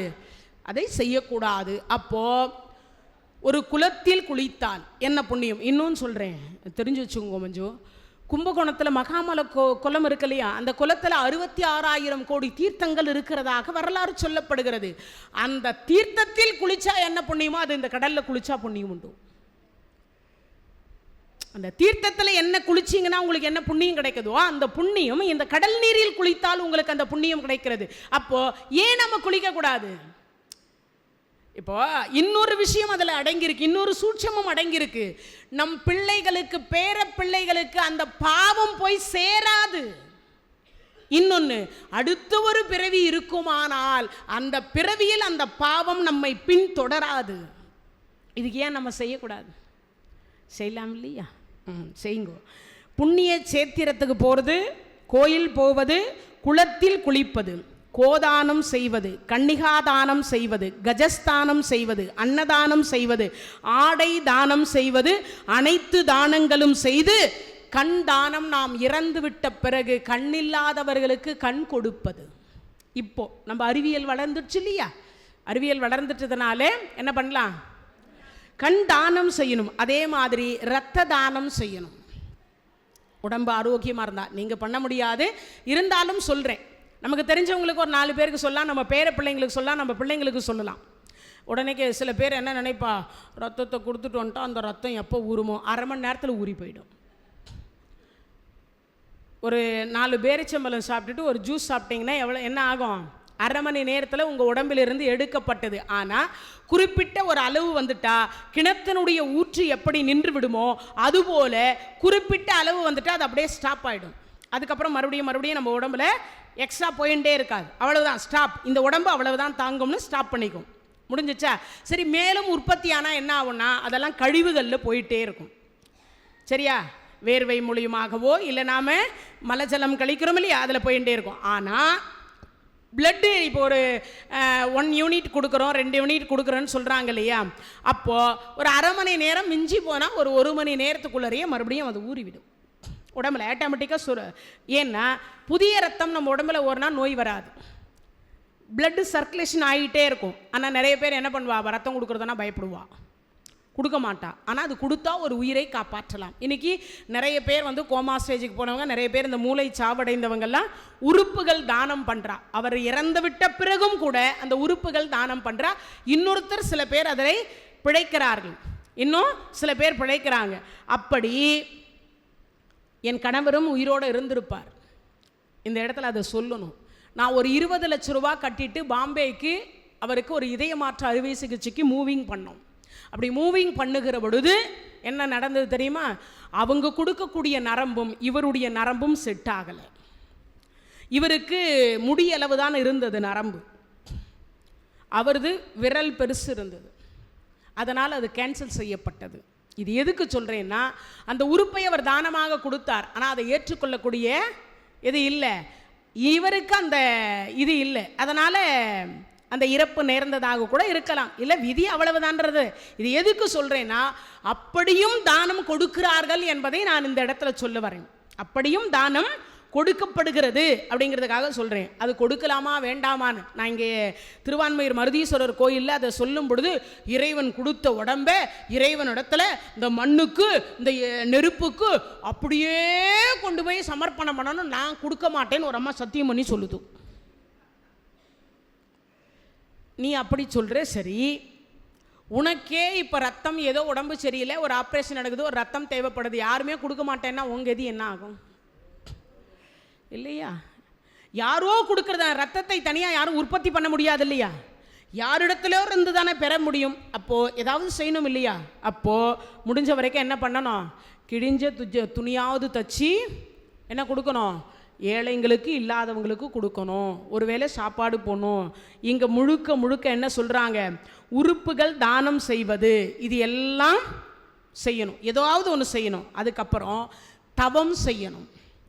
நீங்கள்லாம் இப்போ தவத்துக்குரிய வயசில் தான் இருக்கீங்க. தினமும் காத்தால் ஒரு 10 நிமிஷம், சாயங்காலம் தூங்குறதுக்கு முன்னாடி ஒரு 10 நிமிஷம் கடவுளுக்குன்னு ஒதுக்கணும். இன்னிலிருந்து எல்லாருக்கும் ஒன்றும் இல்லை. இருக்க இடம், உண்ண உணவு, உடுக்க உடை கொடுத்த இறைவா உனக்கு நன்றி, இது சொல்லுங்க போதும். தினமும் இருக்கிறதுக்கு இடம், உண்ண உணவு, உடுக்க உடை கொடுத்து, கை காலை நல்லா கொடுத்து, உன்னை வணங்குற பாக்கியத்தை கொடுத்ததற்கு உனக்கு நன்றி, இதை சொல்லிட்டே வாங்க. உங்கள் கர்மா தீர்ந்துக்கிட்டே வரும். கை தட்டலாம்ல, எவ்வளவு எளிமையாக கொடுக்குறாரு கடவுள். நன்றி சொல்கிறதுக்கே நம் கர்மாவை தீர்க்கிறாருன்னா நம்மெல்லாம் எவ்வளவு சொல்லணும் நன்றி இல்லையா? அதனால் இங்கே சொல்கிறார். அதுக்கப்புறம் என்ன சொல்கிறார்? இது எல்லாம் முடிச்சுட்டு யாகம் செய்யணும். எங்கேயாவது யாகம் வளர்த்தாங்கன்னா அந்த இடத்துல நம்மால் முடிஞ்ச சின்ன டப்பா நெய் வாங்கி கொடுக்கணும். என்ன கொடுக்கணும்? தவிச்ச வாங்கி தண்ணின்னு சொல்கிறேன்ல, 33 தேவர்களுக்கு தீர்த்தம் நெய். அந்த போடக்கூடிய பூர்ணாகுதின்னு சொல்கிறாங்களே, அது சிவபெருமானுக்குரிய சாப்பாடு. அதில் போடக்கூடிய திரவிய பொருள்கள் 33 தேவர்களுக்கு உணவு. நாம் சாப்பிட்ற சாப்பாட்டை அவங்க சாப்பிட மாட்டாங்க. யாகத்தில் போடக்கூடிய பொருள் தான் அவர்களுக்கு உணவாக அங்கே போகிறது. அதன் மூலியமா இன்னொரு நன்மை நமக்கு என்ன தெரியுமா? தூய்மையான மழை பெய்யும். தூய்மையான யாகம் வளர்த்தால் மழை வரும். ஏன்? அதில் போடக்கூடிய பொருள்கள் மேகத்தை போய் குளிரச் செய்து மழை வர தரும், நமக்கு மழை தரும். அதனால் யாகம் வளர்க்கணும், அதே மாதிரி இதை செய்யணும். இன்னொன்று, கிணறு வெட்டணும், குளம் வெட்டணும். அதுக்கப்புறம் நதிகளை தூர்வாரணும், குளத்தை தூர்வாரணும். இந்த பணியெல்லாம் செய்தால் என்ன கிடைக்கும்? போகிற வழிக்கு புண்ணியத்தை தரும். போகிற வழிக்கு புண்ணியத்தை தரும். இப்போ புண்ணியத்துக்கு முடிஞ்சிச்சா? புண்ணியத்துக்கு முடிஞ்சிச்சா? இப்போ போகுமா பாவத்துக்கு? ஆமாம், நான் எப்போவுமே இனிப்பு கொடுத்து தான் கசப்பு கொடுப்பேன். என்ன கொடுப்பேன்? இனிப்பு கொடுத்து தான் நான் கசப்பு கொடுப்பேன் எல்லாருக்குமே. அப்போ அதனால் உங்களுக்கு முதல்ல இனிப்பு கொடுத்துட்டேன். அதனால் இப்போ கசப்பு கொடுக்க போகிறேன். கருட புராணத்தினுடைய முதல் ஸ்டார் இதுதான். யார் யாருக்கு என்ன தண்டனை, என்ன தவறு செய்தால் என்ன தண்டனை. முதல்ல இங்கே பொருளை, ஏன்னா நீங்கள்லாம் வயசானவங்கிறதுனால உங்களுக்கு ஏற்ற மாதிரி நான் அதை சொல்கிறேன். பொருளை இச்சித்து பொய் சொன்னேனோ, பொருளுக்கு ஆசைப்பட்டு பொய் சொல்லக்கூடாது. இது எந்துதான் சத்தியமாக சொல்லக்கூடாது. இது இல்லைங்க, உங்கள்தான் எனக்கு தேவைப்பட்டுச்சு எடுத்துக்கிட்டேன். என்ன சொல்லணும்? எனக்கு தேவைப்பட்டது எடுத்துக்கிட்டேன். இப்போ உங்களுக்கு வேணும்னா எடுத்துக்கோங்க, உங்களுக்கு வேணும்னா எடுத்துக்கோங்க, இதை தான் சொல்லணும். அதுக்காக சத்தியமா நான் வணங்குற கடவுள் மேலே சத்தியமா, எங்கள் அப்பா மேலே சத்தியமா, எங்கள் அம்மா மேலே சத்தியமா, உலகத்தில் இருக்கிற எல்லாத்து மேலேயும் சத்தியம் வைக்கக்கூடாது. இந்த கர்மா 7 பிறவி எடுக்கணுமா ஒரு சத்தியத்துக்கு. எத்தனை பிறவி? ஒரு பிறவிலேயே படாது பாடு படுறீங்கோ, பார்த்துக்கோங்க. அப்போ என்ன பண்ணக்கூடாது? பொய் சத்தியம் செய்யக்கூடாது அப்படின்னு சொல்கிறாங்க. பிறர் குடும்பத்தை கெடுத்தால் ருரு என்கின்ற மிருகம் தாக்கும், ரௌரவம் என்கின்ற நரகத்தில் போய் நாம் விடுவோம். பிறர் குடும்பத்தை, இப்போது ஒரு அண்ணன் தம்பிங்க இருக்காங்க, அவங்க குடும்பத்தில் நாம் போகிறோம், கூட்டு குடும்பம். அந்த குடும்பத்தில் இதுவரைக்கும் ஒற்றுமையாக இருந்தாங்க. அப்படி ஒற்றுமையாக இருக்கக்கூடிய அண்ணன் தம்பிங்களை நாம் போய், உனக்கு தெரியுமா உங்கள் அண்ணன் தான் உழைச்சாராம், இவ்வளவு சொத்தியும் உங்கள் அண்ணா தான் சேர்த்தாராம் அப்படின்னு உங்கள் அண்ணா எங்கிட்ட சொன்னார். பாவம், அந்த அண்ணாவை இவர் பார்த்தே இருக்க மாட்டார். என்னப்பா சாப்பிட்டியா? தம்பியினுடைய ஃப்ரெண்டா நீங்கள்? போங்க, தம்பி உள்ளே இருக்கார். இதான் அந்த அண்ணா பேசியிருப்பார். ஆனால் இவர் என்ன சொன்னார்? என்ன அண்ணா என்னமோ சொல்லிகிட்டு இருந்தார்? அப்படி இல்லைப்பா, உன்னை படிக்க வச்சதே உங்கள் அண்ணன் தானாமே, என்கிட்ட தான் சொன்னார். அப்போனா என்ன அர்த்தம்? அது மட்டும்தான் சொன்னாரா? இப்போ எனக்கு என்ன தோணும், அது மட்டும்தான் சொன்னாரா வேற சொன்னாரா? இல்லை, இவ்வளவு சொத்தும் உங்கள் அண்ணா தான் சம்பாரிச்சாராம்.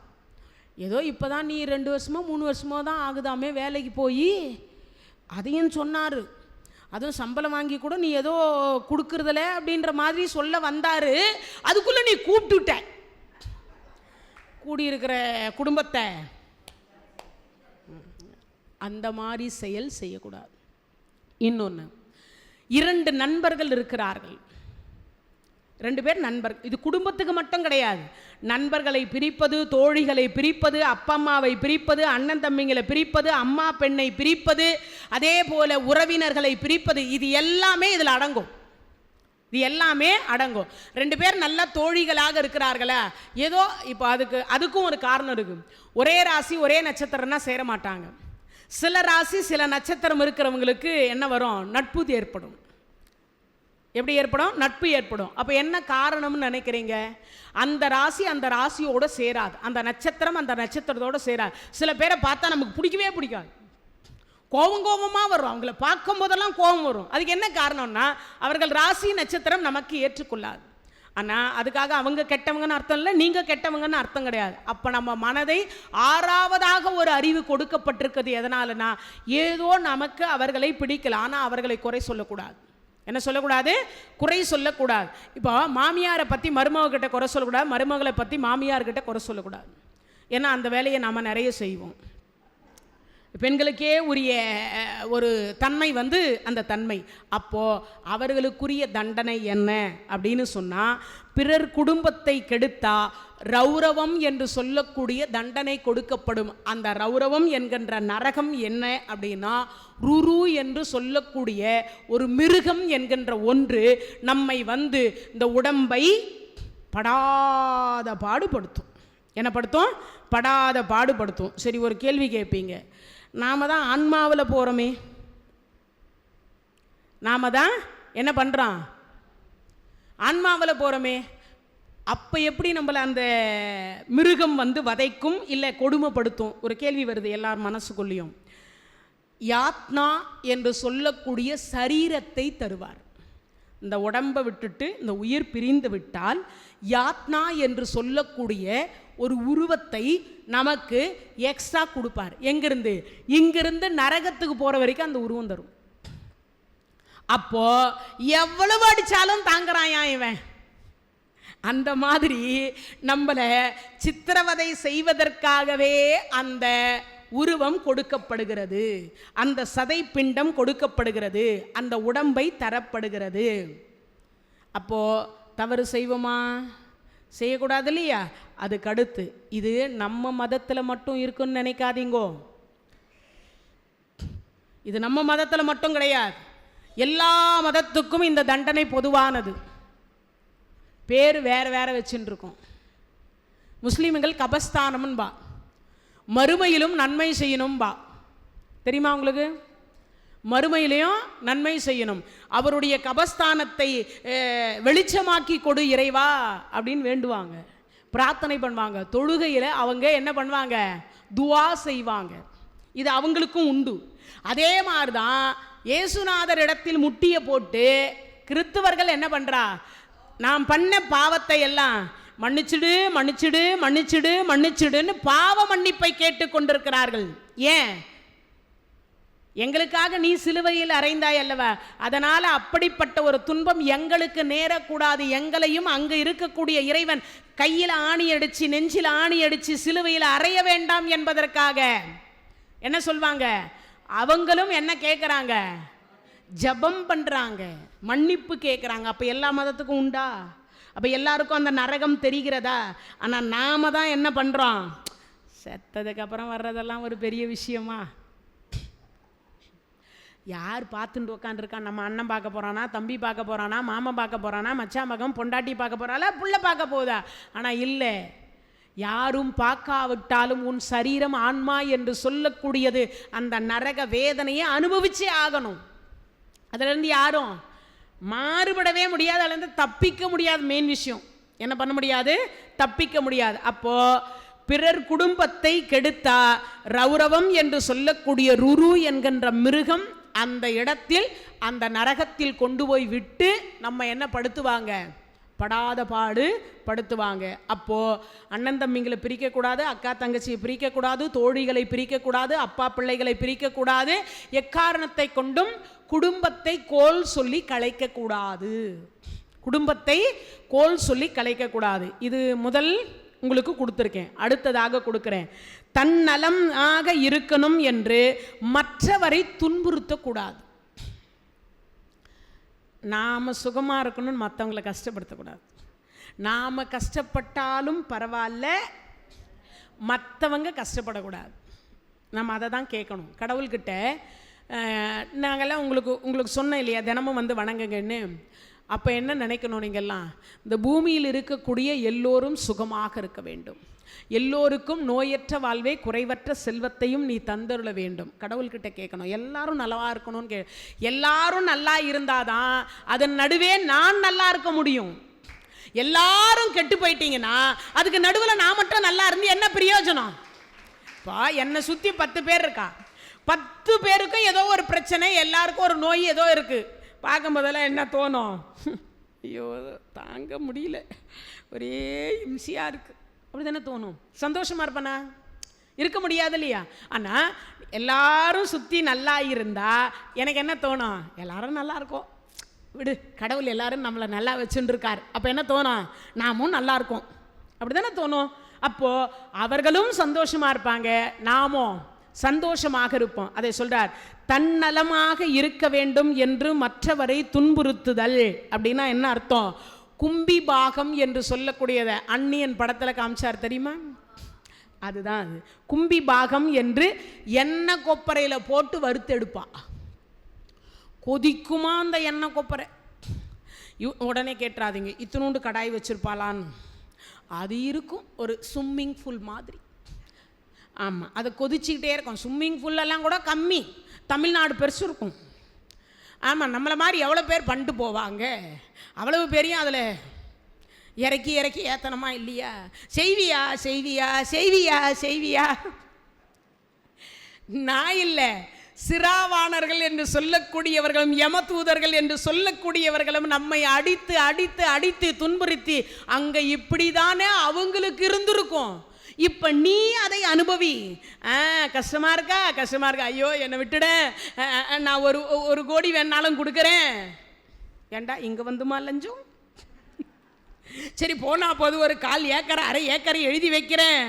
ஏண்டா அங்கே இருக்கிற ஏக்கரை விட்டுட்டு இங்கே வந்து கூடவா உனக்கு அந்த ஏக்கர் புத்தி விடலை? கேட்பால இல்லையா?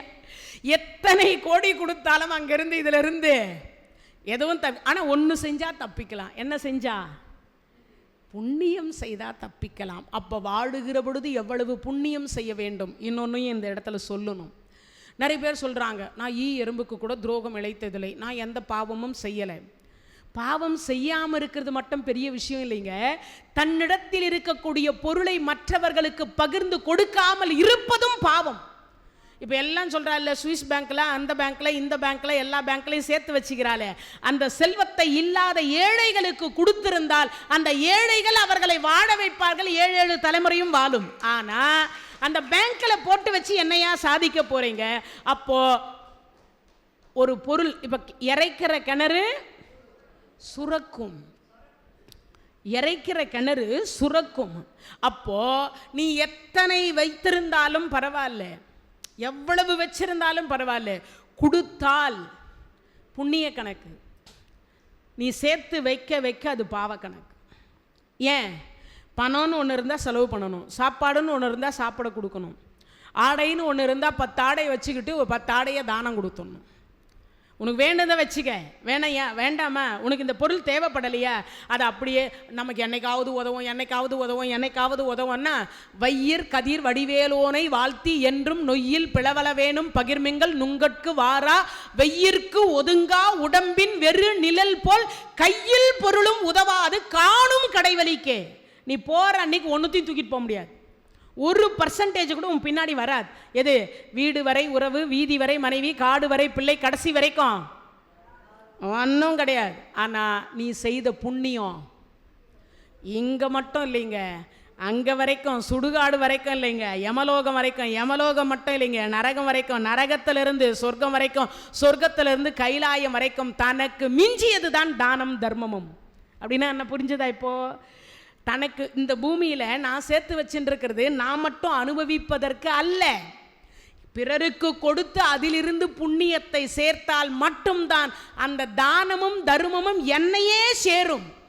அது யமன் கணக்கிலிருந்து விடுபடாது. இன்னொன்று, அதை கடனும் கொடுக்க முடியாது, அதை கடன் கொடுக்க முடியாது, கடன் வாங்கவும் முடியாது. புண்ணியத்தை எங்கேயாவது வாங்க முடியுமா? பகவான் வாங்கினார், அவன் உயிரை வாங்கிறதுக்கு வேணா வாங்கினார். அந்த புண்ணியம் அவருக்கு பயன்பட்டுச்சானா? இல்லை. அவர் வாங்கினார் தான், தானமாக வாங்கினார் தான், ஆனால் அவருக்கு பயன்பட்டதா? அவருக்கு பயன்படலை. அந்த உயிர் போவதற்கு வேணா பயன்பட்டுச்சே தவிர, அவனை கொல்வதற்கு வேணா பயன்பட்டதே தவிர எதற்கு பயன்படலை? வாங்கினவருக்கு அது பயன் உள்ளதா இருந்ததா? ஒரு வேட்டி வாங்கியிருந்தா உடுத்தலாம், தர்மத்தை வாங்கி என்ன பண்ணுவேன்? அந்த தர்மம் உனக்கு சேராது இல்லையா? அதனால் இங்கே சொல்லுகிறார், மற்றவர்களை கொடுமைப்படுத்தக்கூடாது. என்ன பண்ணக்கூடாது? தான் நல்லா இருக்கணும்னு பிறரை இம்சிக்கக்கூடாது, தான் மட்டுமே நல்லா இருக்கணும்னு நினைக்கக்கூடாது. அப்போனா என்ன அர்த்தம்?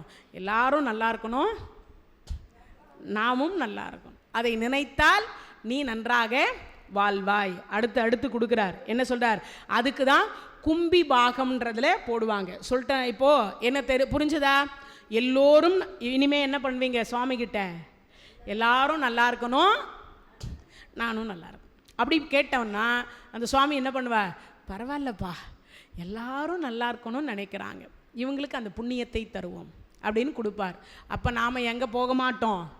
கும்பிபாகம் என்கின்ற நரகத்திற்கு போக மாட்டோம். அடுத்ததாக, தான் பெற்றோரை பார்த்து கொள்ளாவிட்டால், தான் பெற்ற பெற்றோரை பார்த்து கொள்ளாவிட்டால் கால சூத்திரம் என்று சொல்லக்கூடிய நரகத்திற்கு போவார்கள். என்ன சூத்திரம்? கால சூத்திரம். அதுக்கு என்னன்னு தெரிஞ்சுக்கினீங்களா? சிலந்தி வலை இருக்கு இல்லையா, அது பின்னப்பட்டிருக்கும், அதில் கொண்டு போய் நம்மளை விட்டுருவா. அந்த சிலந்தி வலை நம்ம இங்கேயும் அங்கேயும் நகர விடாமல் சுற்றிக்கிட்டே இருக்கும். கண்ணு தெரியாது, காது கேட்காது. அந்த சிலந்தி வலைக்குள்ளே அங்கங்கே முள் இருக்கும், தேல் இருக்கும், என்ன வேணாலும் இருக்கலாம். அது நம்மை கொட்டி கொண்டே இருக்கும், அது நம்மை குத்தி கொண்டே இருக்கும். அது மட்டும் இல்லை, என்னென்னலாம் பண்ணுன்னு சொல்லவே முடியாது. அந்த சிலந்தி வலை நம்மளை என்னென்னவோ பண்ணும், கொஞ்சம் கொஞ்சமாக சதையை பிச்சு பிச்சு பிச்சு பிச்சு எடுக்கும் அந்த சிலந்தி வலை. அப்போது அந்த நரக குழிக்கு நாம் போகக்கூடாதுன்னா என்ன பண்ணணும்? பெற்றவர்களை பார்க்கணும். ஆனால் இந்த இடத்துல அதை சொல்லுவது கொஞ்சம் வருத்தமாக தான் இருக்குது. பார்த்து கொள்ளாமல் தானே இங்கே கொண்டு வந்து எங்களை விட்டு இருக்கிறாங்கன்னு நினைக்கிறீங்களா? அதற்குரிய தண்டனை தான் கால சூத்திரம் என்று சொல்லப்படுகிறது. என்ன சூத்திரம்? கால சூத்திரம் என்று சொல்லக்கூடியது. சிலந்தி வலையில் கட்டி போட்டு நம்மை துன்புறுத்துவார்கள். அப்பன்னா மாதா பிதா குரு தெய்வம் பெற்றவர்கள் எவ்வளவு கெட்டவர்களாக இருந்தாலும், சொத்து சேர்த்து வைக்காவிட்டாலும் கூட அவர்களை என்ன பண்ணணும்? கடைசி வரைக்கும் இருந்து நாம கரை சேர்க்கணும். தர்மராஜா என்ன பண்ணாருன்னா, அண்ணன் தம்பிங்கிட்ட ஒரு விடுகதை போட்டார். அப்போது அந்த விடுகதையில் சொல்கிறார், ஒரு கிணத்து தண்ணியை எடுத்து 6 கிணத்தை நிரப்பினாங்க. 6 கிணத்து தண்ணியை எடுத்து ஊற்றுறாங்க, இந்த ஒரு கிணறு நிறைய மாட்டேங்குது. இதுக்கு விளக்கம் தட்டுமா? அந்த ஒரு கிணறு என்பது தாயும் தந்தையும். இந்த 6 கிணத்தை பெற்றவங்க அவங்க, இந்த 6 கிணத்தை பெற்றவர்கள். ஆனால் இந்த 6 கிணத்து தண்ணியும் அதே ஆழம், அதே அகலம், 6 கிணத்து தண்ணியும் தூக்கி எதில் ஊத்துறாங்க? இந்த ஒரு கிணத்துல, அப்பம்மா கிணத்துல ஊத்துறாங்க. ஆனால் அந்த கிணறு நிறைய மாட்டேங்குது, அந்த கிணறு நிறைய மாட்டேங்குது. ஏன்னு சொல்லுங்க? இல்லை, அதுவும் இல்லை. அந்த 6 பேரும் உன் வீட்டில் ஒரு மாதம் வச்சுக்கோ, என் வீட்டில் ஒரு மாதம் வச்சுக்கோ, உன் வீட்டில் ஒரு மாதம் வச்சுக்கோன்னு 6ஐயும் இங்கேருந்து அங்கே அடித்து, அங்கேருந்து அங்கே அடித்து, அங்கேருந்து அங்கே அடித்து, அங்கேருந்து அங்கே அடித்து இப்படி இருக்குது. ஆனால் இந்த இருவர் 6 பிள்ளைகளை 20 வருஷம் வளர்த்தார்கள். ஆனால் அந்த வாழக்கூடிய 2 பேரை இந்த 6 பிள்ளைகளும் சேர்த்து 20 ஆண்டு காலம் பார்த்து கொள்ள முடியாது. அப்ப இவங்கெல்லாம் எதில போய் போடப்படுவார்கள்னா, கால சூத்திரம் என்று சொல்லக்கூடிய சிலந்தி வலைக்குள் போய் மாட்டிக்கொண்டு, உன் தாய் தந்தையரை இப்படித்தானே நீ என்ன பண்ண, சித்திரவதை செய்தாய். எந்த பிள்ளையாவது சோறு போட மாட்டானா? இல்லை எந்த பிள்ளையாவது அன்பா? ஏன் ஒரு இடத்திலாவது கேட்கணுமா? என்ன கேட்கணும்? அம்மா சாப்பிட்டியாம்மா? போடுறையோ இல்லையோ, போடுறையோ இல்லையோ, என்ன கேட்கணும்? சாப்பிட்டியாம்மா? எப்போ ஃபோன் எடுத்தாலும் என்னம்மா பண்ணுற, சாப்பிட்டியாம்மா? நீ போடலைன்னாலும் சாப்பிட்டியான்னு கேட்ட அடுத்த வினாடி வந்து அந்த தாயினுடைய மனம் என்று சொல்லக்கூடியது குளிருகிற பொழுது என்ன நடக்கும்? நிச்சயமாக வாழையடி வாழையாக உன் வம்சம் தலைக்கும், வம்சம் தலைக்கும். இன்னைக்கு முக்காவாசி கல்யாணம் ஆனால் 1500 பேரை ஒரு சர்வே எடுத்த பொழுது வெறும் 450 பேர்களுக்கு மட்டும்தான் குழந்தை பாக்கியம் கிடைத்தது. மீண்டும் இருக்கக்கூடிய 1050 பேரில் ஒரு 350 பேருக்கு ட்ரீட்மெண்ட் கொடுத்ததுனால குழந்தை பிறந்தது. மீதம் இருக்கக்கூடியவர்களுக்கு குழந்தை பாக்கியம் 3 ஆண்டு 5 ஆண்டு 4 ஆண்டு 7 ஆண்டு 9 ஆண்டு 13 ஆண்டு சில பேருக்கு இல்லாமலே இருக்கிறது. இதுக்கு அடிப்படை காரணம் என்ன நினைக்கிறீங்க? மாதா பிதா வயிறெறிய வாழா ஒரு காலம். அங்க வாழ்த்தினாதானே, வேருக்கு தண்ணி ஊற்றினால் தானே குலம் வாழும். வேருக்கு தண்ணி ஊற்றாத பொழுது எப்படி அந்த குலம் வாழும் நினைக்கிறீங்க? வாழாதல்லையா? அப்ப யார் வேருக்கு தண்ணி ஊற்ற வேண்டும்? ஊற்றணும். ஊற்றினால் மட்டும்தான் அங்கே வாழ முடியும். அதை தான் சொல்றார். என்ன சொல்றார்? தான் பெற்றோரை பார்த்து கொள்ளவில்லை என்றால் கால சூத்திரம் என்று சொல்லக்கூடிய சிலந்தி வலையில் கட்டி போட்டு அவரை துன்புறுத்துவார்கள். அதற்கு பெயர், அந்த நரகத்திற்கு பெயர் கால சூத்திரம். அந்த நரகத்துக்கு பேரு கால சூத்திரம் என்று பெயர். அப்போ பெத்தவங்க சொத்து சேர்த்து வைக்கிறாங்க, இல்லை அவங்க சம்பாரிச்சு கொடுத்தாங்க, கொடுக்கல. நம்மை 10 மாதம் சுமந்து ஓரளவுக்கு நம்ம எடுத்த உடனே சம்பாரிச்சிருக்க மாட்டோம். எந்த பிள்ளையோ பெண்ணோ சம்பாரிச்சிருக்க மாட்டோம். என்ன பண்ணியிருப்போம்? அவங்க கொஞ்ச அளவுக்கு வளர்த்து விட்டுருப்பாங்க. அதுக்கப்புறம் தான் நம்ம சம்பாதிக்க ஆரம்பிச்சிருப்போம். அப்போது நாம் என்ன பண்ணியிருக்கணும்? முடிஞ்ச வரைக்கும் இப்போ ஒரு 15 வருஷம் அவங்க நம்மளை வளர்த்துருக்காங்கன்னே வச்சுப்போம். ஒரு 20 ஆண்டு காலம், மீதம் இருக்கக்கூடிய 20 ஆண்டு காலம் நான் பார்த்து கொள்ளுகிறேன். அந்த தாய் தந்தையரை பார்த்து கொண்டால் மட்டும்தான் அவர்கள் இந்த நரக குழியில் விழமாட்டார்கள். இல்லையானால் நிறைய பேர் சொல்கிறாங்க, ஆள் வச்சு பார்த்துக்கிறேன், அப்புறம் வந்து தனி ரூம் கொடுத்து பார்த்துக்கிறேன், தனியாக ஒரு நர்ஸ் போட்டு பார்த்துக்கிறேன், தனியாக ஒரு இதை பண்ணி பார்த்துக்கிறேன், அவங்களுக்கு சகல வசதியும் பண்ணி கொடு. எல்லா வசதியும் அம்மா சாப்பிட்டியான்னு கேட்குமா? ஃப்ரிட்ஜு கேட்குமா? மிக்சி கேட்குமா? கட்டில் கேட்குமா? ஏசி கேட்குமா? இல்லை அந்த நர்ஸ், வேலை செய்யக்கூடிய நர்ஸு தான் கேட்டாலும் இந்த மனம் திருப்தி அடையுமா? கிடையாது இல்லையா? பெற்றவர் கேட்டா, அந்த பிள்ளைங்க கேட்டால் மட்டும் தானே. யார் யாரோ கேட்குறா, அப்பயும் இந்த மனசு என்ன தோணும்? இப்போ நான் கேட்குறவங்க எல்லாரையும், ஆனால் என்ன தோணும்? என் பொண்ணு இருந்தா கேட்கல தோணுமா? என் பையன் இருந்தா கேட்கல தோணுமா? அப்போ என்ன ஆகும்? இந்த வழியாகப்பட்டது அவர்கள் நரகத்தில் தள்ளுறோம். ஒரு நாளாவது என்னாதான் நீ ஏசி ரூம் போட்டு, என்னாதான் நீ எல்லாவற்ற வசதி வாய்ப்புகளை வைத்திருந்து கொடுத்தாலும் கூட அவர்கள் ஒரு நாள் இந்த காலசூத்திரம் என்கின்ற நரகத்திற்கு தள்ளப்படுவார்கள். இது சத்தியம். இதிலிருந்து மாறுதலே கிடையாது, இதிலிருந்து மாற்றவே முடியாது.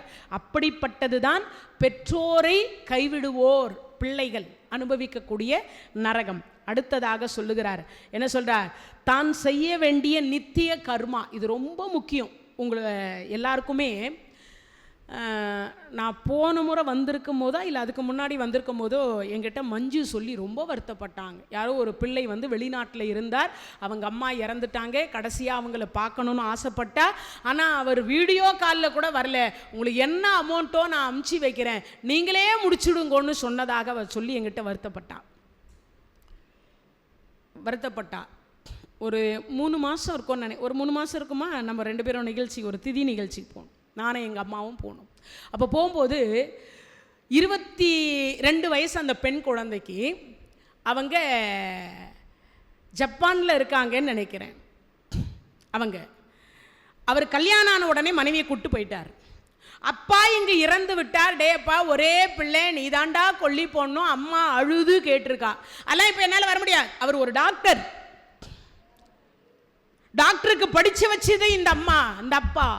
ஆனால் அவர் வரமாட்டேன்ட்டார்.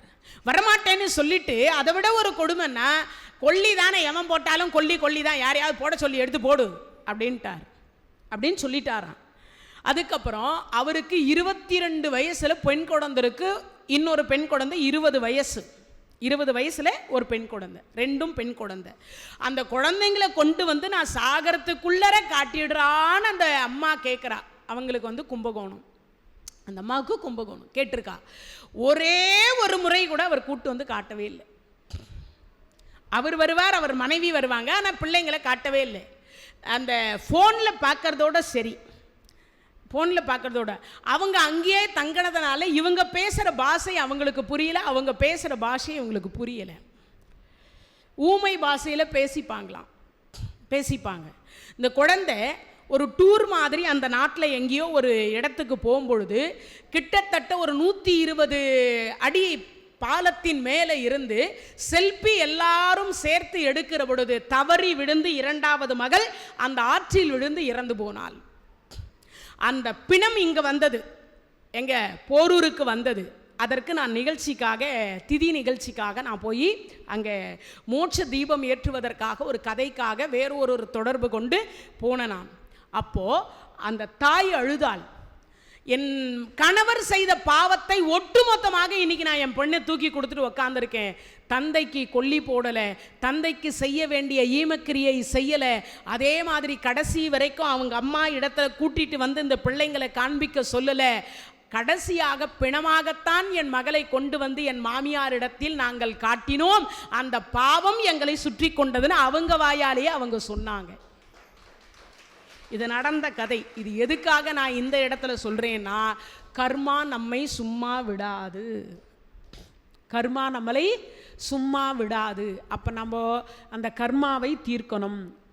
நம்ம 10 மாதம் சுமந்து பெற்று வளர்த்த தாய் தந்தையருக்கு நீங்கள் செய்யக்கூடிய பலன் என்னன்னு கேட்டால், சாவித்திரி அம்மா கிட்டத்தட்ட ஒரு 1000 பேருக்கு கொல்லி வச்சு அவங்க வயசில் அவங்க கையாலேயே நிறைய பேருக்கு வச்சு எடுத்து போட்டதாக இங்கே வரலாறு சொல்லப்படுகிறது. அது அஸ்வமேத யாகத்திற்கு சமம்.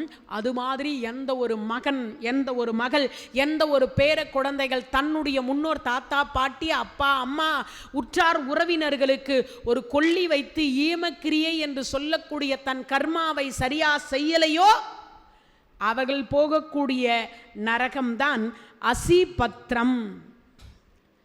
என்னது? அசிபத்ரம். அந்த நரகத்துக்குரிய பெயர். அது என்ன? அசினா என்ன, பத்திரம்னா என்ன தெரிஞ்சுக்கணும். அசினா பத்திரம்னா இலை, அசினா கத்தின்னு அர்த்தம். ஒவ்வொரு இலையும் கத்தி மாதிரி இருக்குமா. அந்த நரகத்தில் கொண்டு போய் யாத்னா என்று சொல்லக்கூடிய இந்த உடம்போடு அந்த நரகத்தில் விட்டுடுவா. அப்படி விட்டதுக்கு அப்புறம் இந்த சதையை கொஞ்சம் கொஞ்சமா வெட்டி வெட்டி வெட்டி வெட்டி எடுக்குமா. அப்படி ஒவ்வொரு சதையும் வெட்டி வெட்டி எடுக்கிற பொழுது எந்த பக்கம் இருந்து எந்த கத்தி வருதுன்னு சொல்ல முடியாது. அந்த இலை தான் அது. ஆனால் அது எப்படி இருக்கும்? கத்தியாக இருக்கும். அசிபத்திரம்னு பேர். பத்திரம்னா இலை, அசின்னா கத்தி. அது கத்தி மாதிரி இருக்குமா ஒவ்வொரு இலையும். அது வெட்டுகிற பொழுது இந்த உடம்பில் அவ்வளவு வலி இருக்கும், அவ்வளவு வேதனை இருக்குமா. அப்போ ஐயோ விட்டுடுங்களேன், ஐயோ ஓலம், ஐயோ ஓலம் என்று அவர்கள் அலறினாலும் அங்கிருக்கக்கூடிய யமதூதர்கள் இப்படிதானே அந்த தாயும் தந்தையும் அலறியிருப்பார்கள். என் பிள்ளைக்கு எனக்கு கொல்லி போடவில்லையே என்று அந்த ஆன்மா சாந்தி அடைந்தா இருக்காதல்லவா. அந்த ஆன்மா சாந்தி அடையாத பொழுது நீ மட்டும் இன்றைய தினத்தில் ஐயோ ஐயோ என்று அலறினால் இங்கு உன்னை காப்பாற்ற உன் மனைவி வரமாட்டா. நீ சேர்த்து வச்சிருக்க சொத்து பத்து வராது, நீ சேர்த்து வைத்த புடவை வராது, வேட்டி வராது, நகையும் வராது. தண்டனை அனுபவிச்சே ஆகணும். என்ன ஆகணும்? அனுபவிச்சே ஆகணும். அப்போ தாய் தந்தையருக்கு செய்ய வேண்டிய கர்ம காரியங்களை தயவு செய்து என்ன பண்ணக்கூடாது? தள்ளி போடக்கூடாது. அதே மாதிரி செய்ய மாட்டேன் என்று சொல்லக்கூடாது. என்னக்கூடாது, செய்ய மாட்டேன்னு சொல்லக்கூடாது. எனக்கு தெரிஞ்ச ஒரு வீட்டில் 3 ஆம்பளை பிள்ளைங்க. என்ன பிள்ளைங்க? 3 ஆம்பளை பிள்ளைங்க. அப்பா ஏற்கனவே இறந்துட்டார், அம்மா இறந்துட்டாங்க. கொரோனா ஃபீல்டு இறந்துட்டு, கொரோனா கொஞ்சம் லாக்டவுன் ஓப்பன் வந்து கொஞ்சம் ஓப்பன் ஆகியிருந்தது. அம்மா இறந்துட்டாங்க. ஒரு பையன் 8 லட்ச ரூபா பாக்கெட்டில் வச்சுருக்கிறேன்னு சொல்கிறான், நான் சாவு எடுக்க மாட்டேன். ஒரு பையன் அந்த அம்மா பேரில் ஒரு 2 லட்சம் போட்டு வச்சுருந்ததையும் எடுத்து பாக்கெட்டில் போட்டுட்டு நானும் சாவு எடுக்க மாட்டேன்றான். ஒரு பையனுடைய மூத்த பையன் அந்த அம்மாவுக்கு கொல்லி போட வேண்டியவன் இறந்தே போயிட்டான், இறந்துட்டார், முன்னாடியே இறந்துட்டார். ஆனால் அந்த விதவை பெண்ணாக இருக்கக்கூடியவளுக்கு 2 குழந்தை. அந்த குழந்தைங்க கொண்டு வந்த சம்பாதனையை வச்சு அந்த தாய் வந்து அந்த ஈமக்கிரியை செய்துட்டு வந்தான். எவ்வளவு கொடுமை இல்லை அது? அப்போது கடைசியாக கொல்லி வேணா போடுறேன், ஏதோ பெத்த கடமைக்கு, பணம்லாம் என்னால் செலவு பண்ண முடியாது, யாருன்னா செலவு பண்ணி எடுத்து போட்டால் போடுங்க, போடலன்னா போங்க, ஒரு பையன் சொல்கிறான். ஒரு பையன் அவங்க பேரில் இருந்த பணத்தை அந்த அம்மா படுத்துன்னு இருக்கும்போது அவங்க கைரேகையை வச்சு பணத்தை எடுத்துட்டான். என்ன செய்வது? இவங்கெல்லாம் எந்த நரகத்துக்கு போவாங்க? ஏதோ ஒரு நரகத்துக்கு போகிறாங்க, ஏதோ ஒரு நரகத்திற்கு போக வேண்டியதான், வேறு வழி கிடையாது. அப்போது ஒரு ஈமக்கிரியை என்று இன்னும் சொல்கிறேன் பாருங்க, ஒரு சாவு எங்கேயாவது இருந்து அவர் அனாதை என்று இருந்தால் அந்த இடத்துல உங்கள் கையை ஏந்தி, ஐயா அவர் யாரும் தெரியல இறந்துட்டார், அவருக்கு ஈமக்கிரியை பண்ணணும், உங்களால் முடிஞ்சது உதவி பண்ணிங்கோ. இப்படி ஒரு 4 பேர் இடத்துல தங்கிட்ட இருக்கக்கூடிய காசு இருந்தாலும் கூட ஒரு 4 பேர்கிட்ட 10 ரூபாய் வாங்கியாவது அந்த ஈமக்கிரியை பிச்சை எடுத்து செய்தால் 1000 அஸ்வமேத யாகம் செய்ததனுடைய புண்ணியம் அவர்கள் குடும்பத்தை சேருது.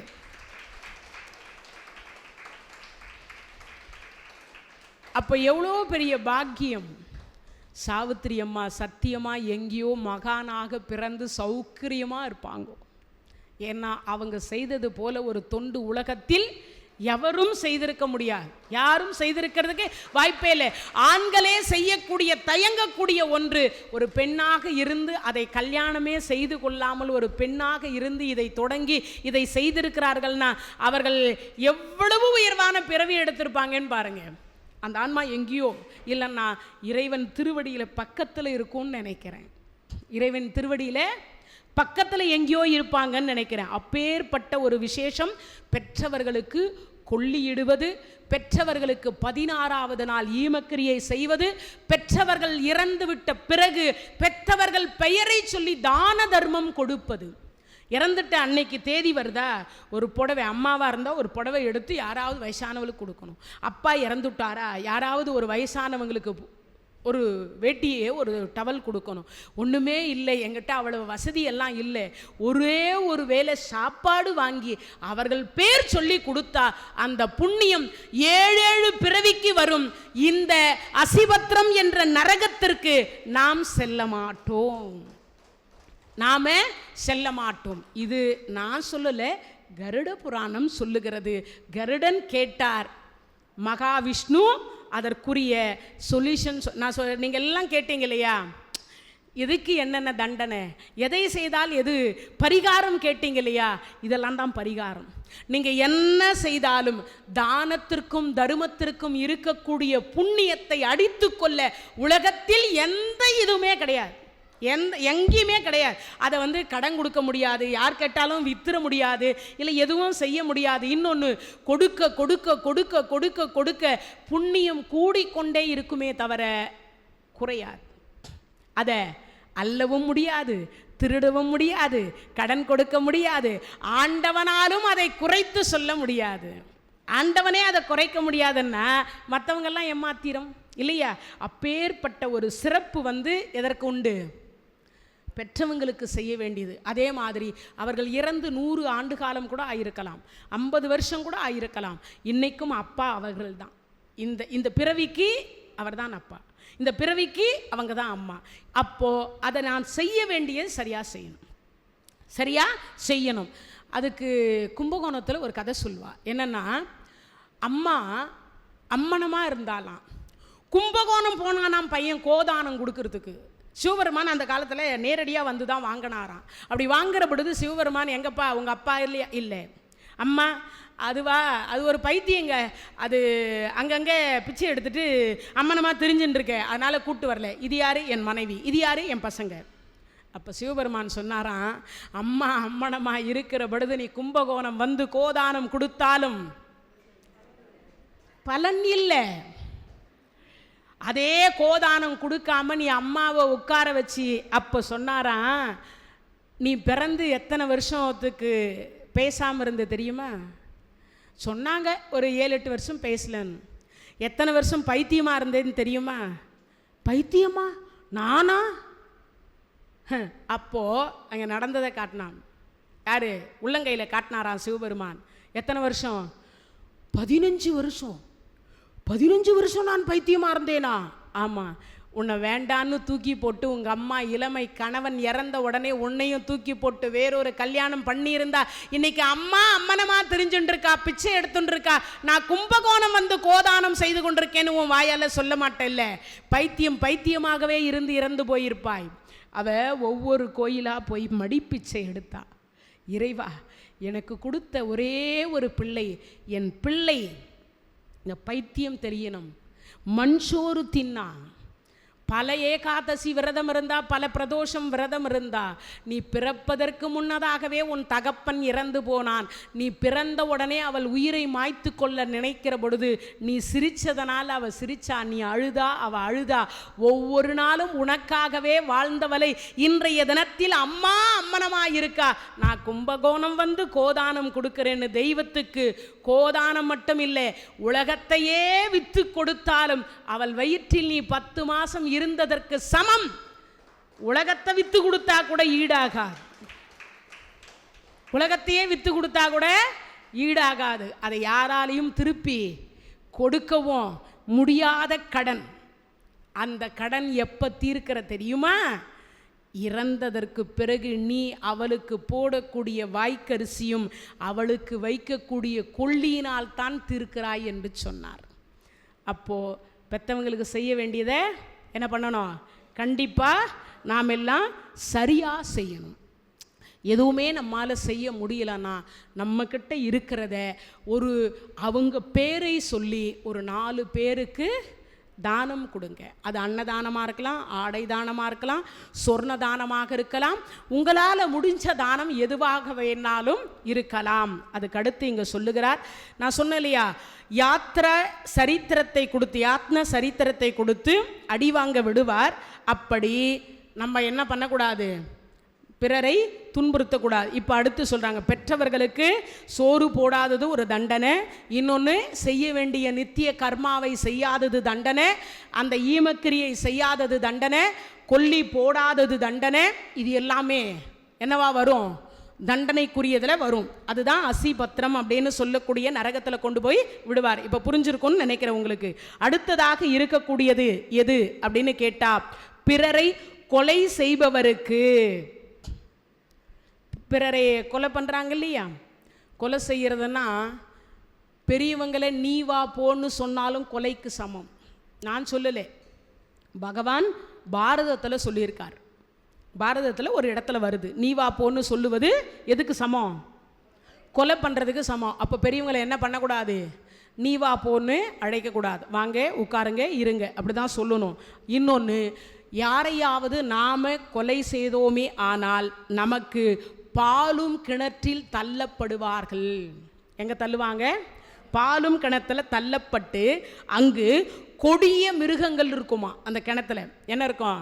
பாம்பு இருக்கும், பல்லி இருக்கும், பூரா இருக்கும், தேல் இருக்கும், கொடிய எல்லாம் இருக்குமா. எது இருக்குன்னு சொல்லவே முடியாது. கொடிய மிருகங்கள். கண்ணுக்கு சில நேரத்தில் தெரியும், சில நேரத்தில் தெரியாது. தெரிந்த மாதிரியும் இருக்கும், தெரியாத மாதிரியும் இருக்கும், மின்னல் மாதிரி வரும். அது ஒவ்வொரு உடம்பை நம்மை சல்லடையாக துளைக்குமா. என்ன பண்ணோம்? சல்லடையாக துளைக்குமா. அப்போ பாலும் கிணற்றில் கொலை செய்பவர்களுக்கு என்ன தண்டனை? பாலும் கிணத்துல தள்ளப்பட்டு அவர்களை தாக்குவார்கள். அப்படி ஒரு இடத்துல இருக்கு. அதனால நம்ம என்ன பண்ணக்கூடாது? முடிஞ்ச வரைக்குமோ கொலை என்பதை செய்யாமல் இருக்க வேண்டும். அடுத்து பிறர் சாப்பாட்டை கெடுத்து நாம் சாப்பிடுவது, பிறர் சாப்பாடை கெடுத்து தான் மட்டும் சாப்பிட்டு பிறரை சாப்பிட விடாமல் தடுப்பது, இல்லை அவர்கள் சாப்பாட்டுக்கு போக வேண்டியதை அந்த பொருளை அவர்களுக்கு போய் சேர விடாமல் தடுப்பது. அதுக்கு தான் கிருமி போஜனம். என்ன போஜனம்? கிருமி போஜனம் அப்படின்னு சொல்லக்கூடியதை செய்வாங்க. அப்போ அந்த கிருமி போஜனம்னா என்னது? இந்த சினிமாவில் காமிச்சிருப்பாங்க தெரியுமா, அட்டைப்பூச்சி. அதில் கொண்டு போய் உள்ளே விட்டுருவாங்க. அந்த அட்டைப்பூச்சியை கட்டி போட்டுட்டு அந்த அட்டைப்பூச்சியை நம்ம உடம்பெல்லாம் விட்டுட்டாங்கன்னா அது என்ன பண்ணோம்? கொஞ்சம் கொஞ்சமாக அரிச்சு நம்மளை தின்னுடும். ஆனால் அப்படி தின்னும்போது ஏற்படக்கூடிய வலியும் வேதனையும் அவ்வளவு கஷ்டமாக இருக்குமா. அதனால் என்ன பண்ணக்கூடாது? பிறர் சாப்பாட்டை நாம் பறிக்கக்கூடாது. சாப்பிட்றதுக்கு யாராவது கொடுத்தாலும் தட்டி பறிக்கக்கூடாது, தட்டியும் விடக்கூடாது. அப்போது அதை நாம் செய்யக்கூடாது. அடுத்ததாக இருக்கக்கூடியது அட்டைப்பூச்சியை விட்டு தான் இரத்தத்தை உரிய செய்வார்கள். அதுதான் கிருமி போஜனம். அடுத்ததாக தீய செயல்களை செய்து தீய பழக்க வழக்கத்தோடு வாழ்ந்தால், தீய செயல்களை செய்து தீய நண்பர்கள் சவகாசம் வைத்துக்கொண்டு தீய பழக்க வழக்கத்தோடு வாழ்ந்தோமே ஆனால் தந்த சூகம் அப்படின்னு சொல்லிட்டு ஒரு நரகம் இருக்கு. என்ன சுகம்? தந்த சூகம் அப்படின்னு ஒரு நரகம் இருக்கு. அந்த நரகத்தில் கொண்டு போய் என்ன பண்ணுவாங்க? நம்மை தள்ளுவார்கள். சரி, அந்த நரகம் என்னவாக இருக்கும்? விஷ பாம்புகள் தேள்கள் இருக்கும். அது நம்மை கடித்து கொண்டே இருக்கும். எவ்வளவு காலம் கடிக்கும் என்றால் நம் கர்மா என்று சொல்லக்கூடியது கழிகிற வரைக்குமோ அந்த நரகத்தில் இருந்து அந்த பாம்பு கடியும் தேளு கடியும் வாங்கி வாங்கி வாங்கி வாங்கி அந்த பாவத்தை நாம் என்ன பண்ணணும்?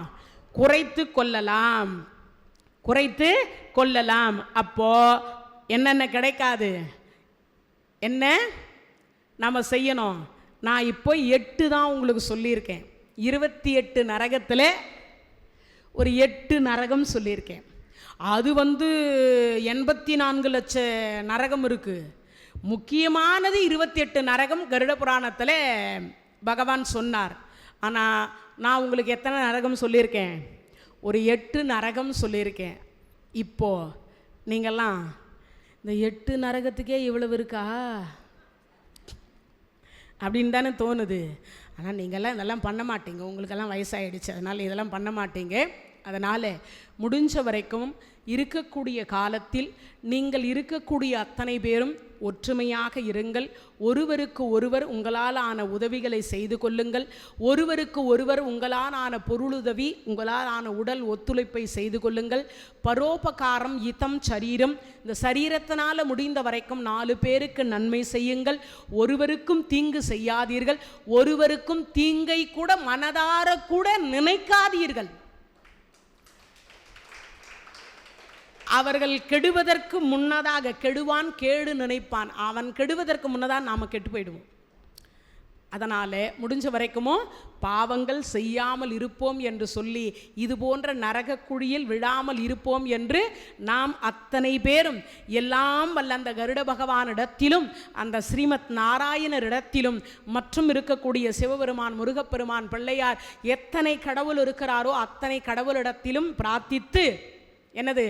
ஏது பிழை செய்தாலும் ஏழையேனுக்கு இறங்கி தீது புரியாத தெய்வமே போரூர் தனி முதலே நாயேன் பிழைக்கின்றவாறு நீ பேசு தெய்வமே அப்படின்னு என்ன குற்றம் செய்தாலும் பொறுத்து மன்னித்து நம்மை கொண்டு போய் நரக குழியில் விடாமல் அந்த இறைவனுடைய திருவடியை சேர வேண்டும் என்று நானும் திருமலா திருப்பதி தேவஸ்தானத்திற்கு நன்றி கூறி இந்த 3 நாளும் அருமையான முறையில் உட்கார்ந்து இந்த சொற்பொழிவை கேட்ட உங்கள் அத்தனை பேருக்கும் நோயுற்று அடராமல், நொந்து மனம் வாடாமல், பாயிர் கிடவாமல், பாவியேன் காயத்தை ஓர் நொடிக்குள் நீக்கி உன் போரூரையா உன் சீரடிக்கீழ் வைப்பாய் என்னை அப்படின்னு உங்கள் அனைவருக்காகவும் வேண்டி பிரார்த்தித்து கொண்டு மீண்டும் நல்லதொரு சந்தர்ப்பத்தில் வேறொரு தலைப்போடு உங்கள் அனைவரையும் சந்திப்பேன் என்று கூறி விடைபெறுகின்றேன். நன்றி, வணக்கம்.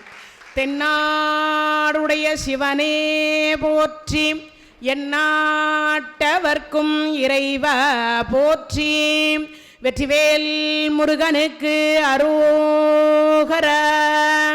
இந்த தகவல் உங்களுக்கு பிடிச்சிருந்தா லைக் பண்ணுங்க, உங்க ஃப்ரெண்ட்ஸுக்கு ஷேர் பண்ணுங்க, மறக்காம எங்க சேனலுக்கு சப்ஸ்கிரைப் பண்ணுங்க.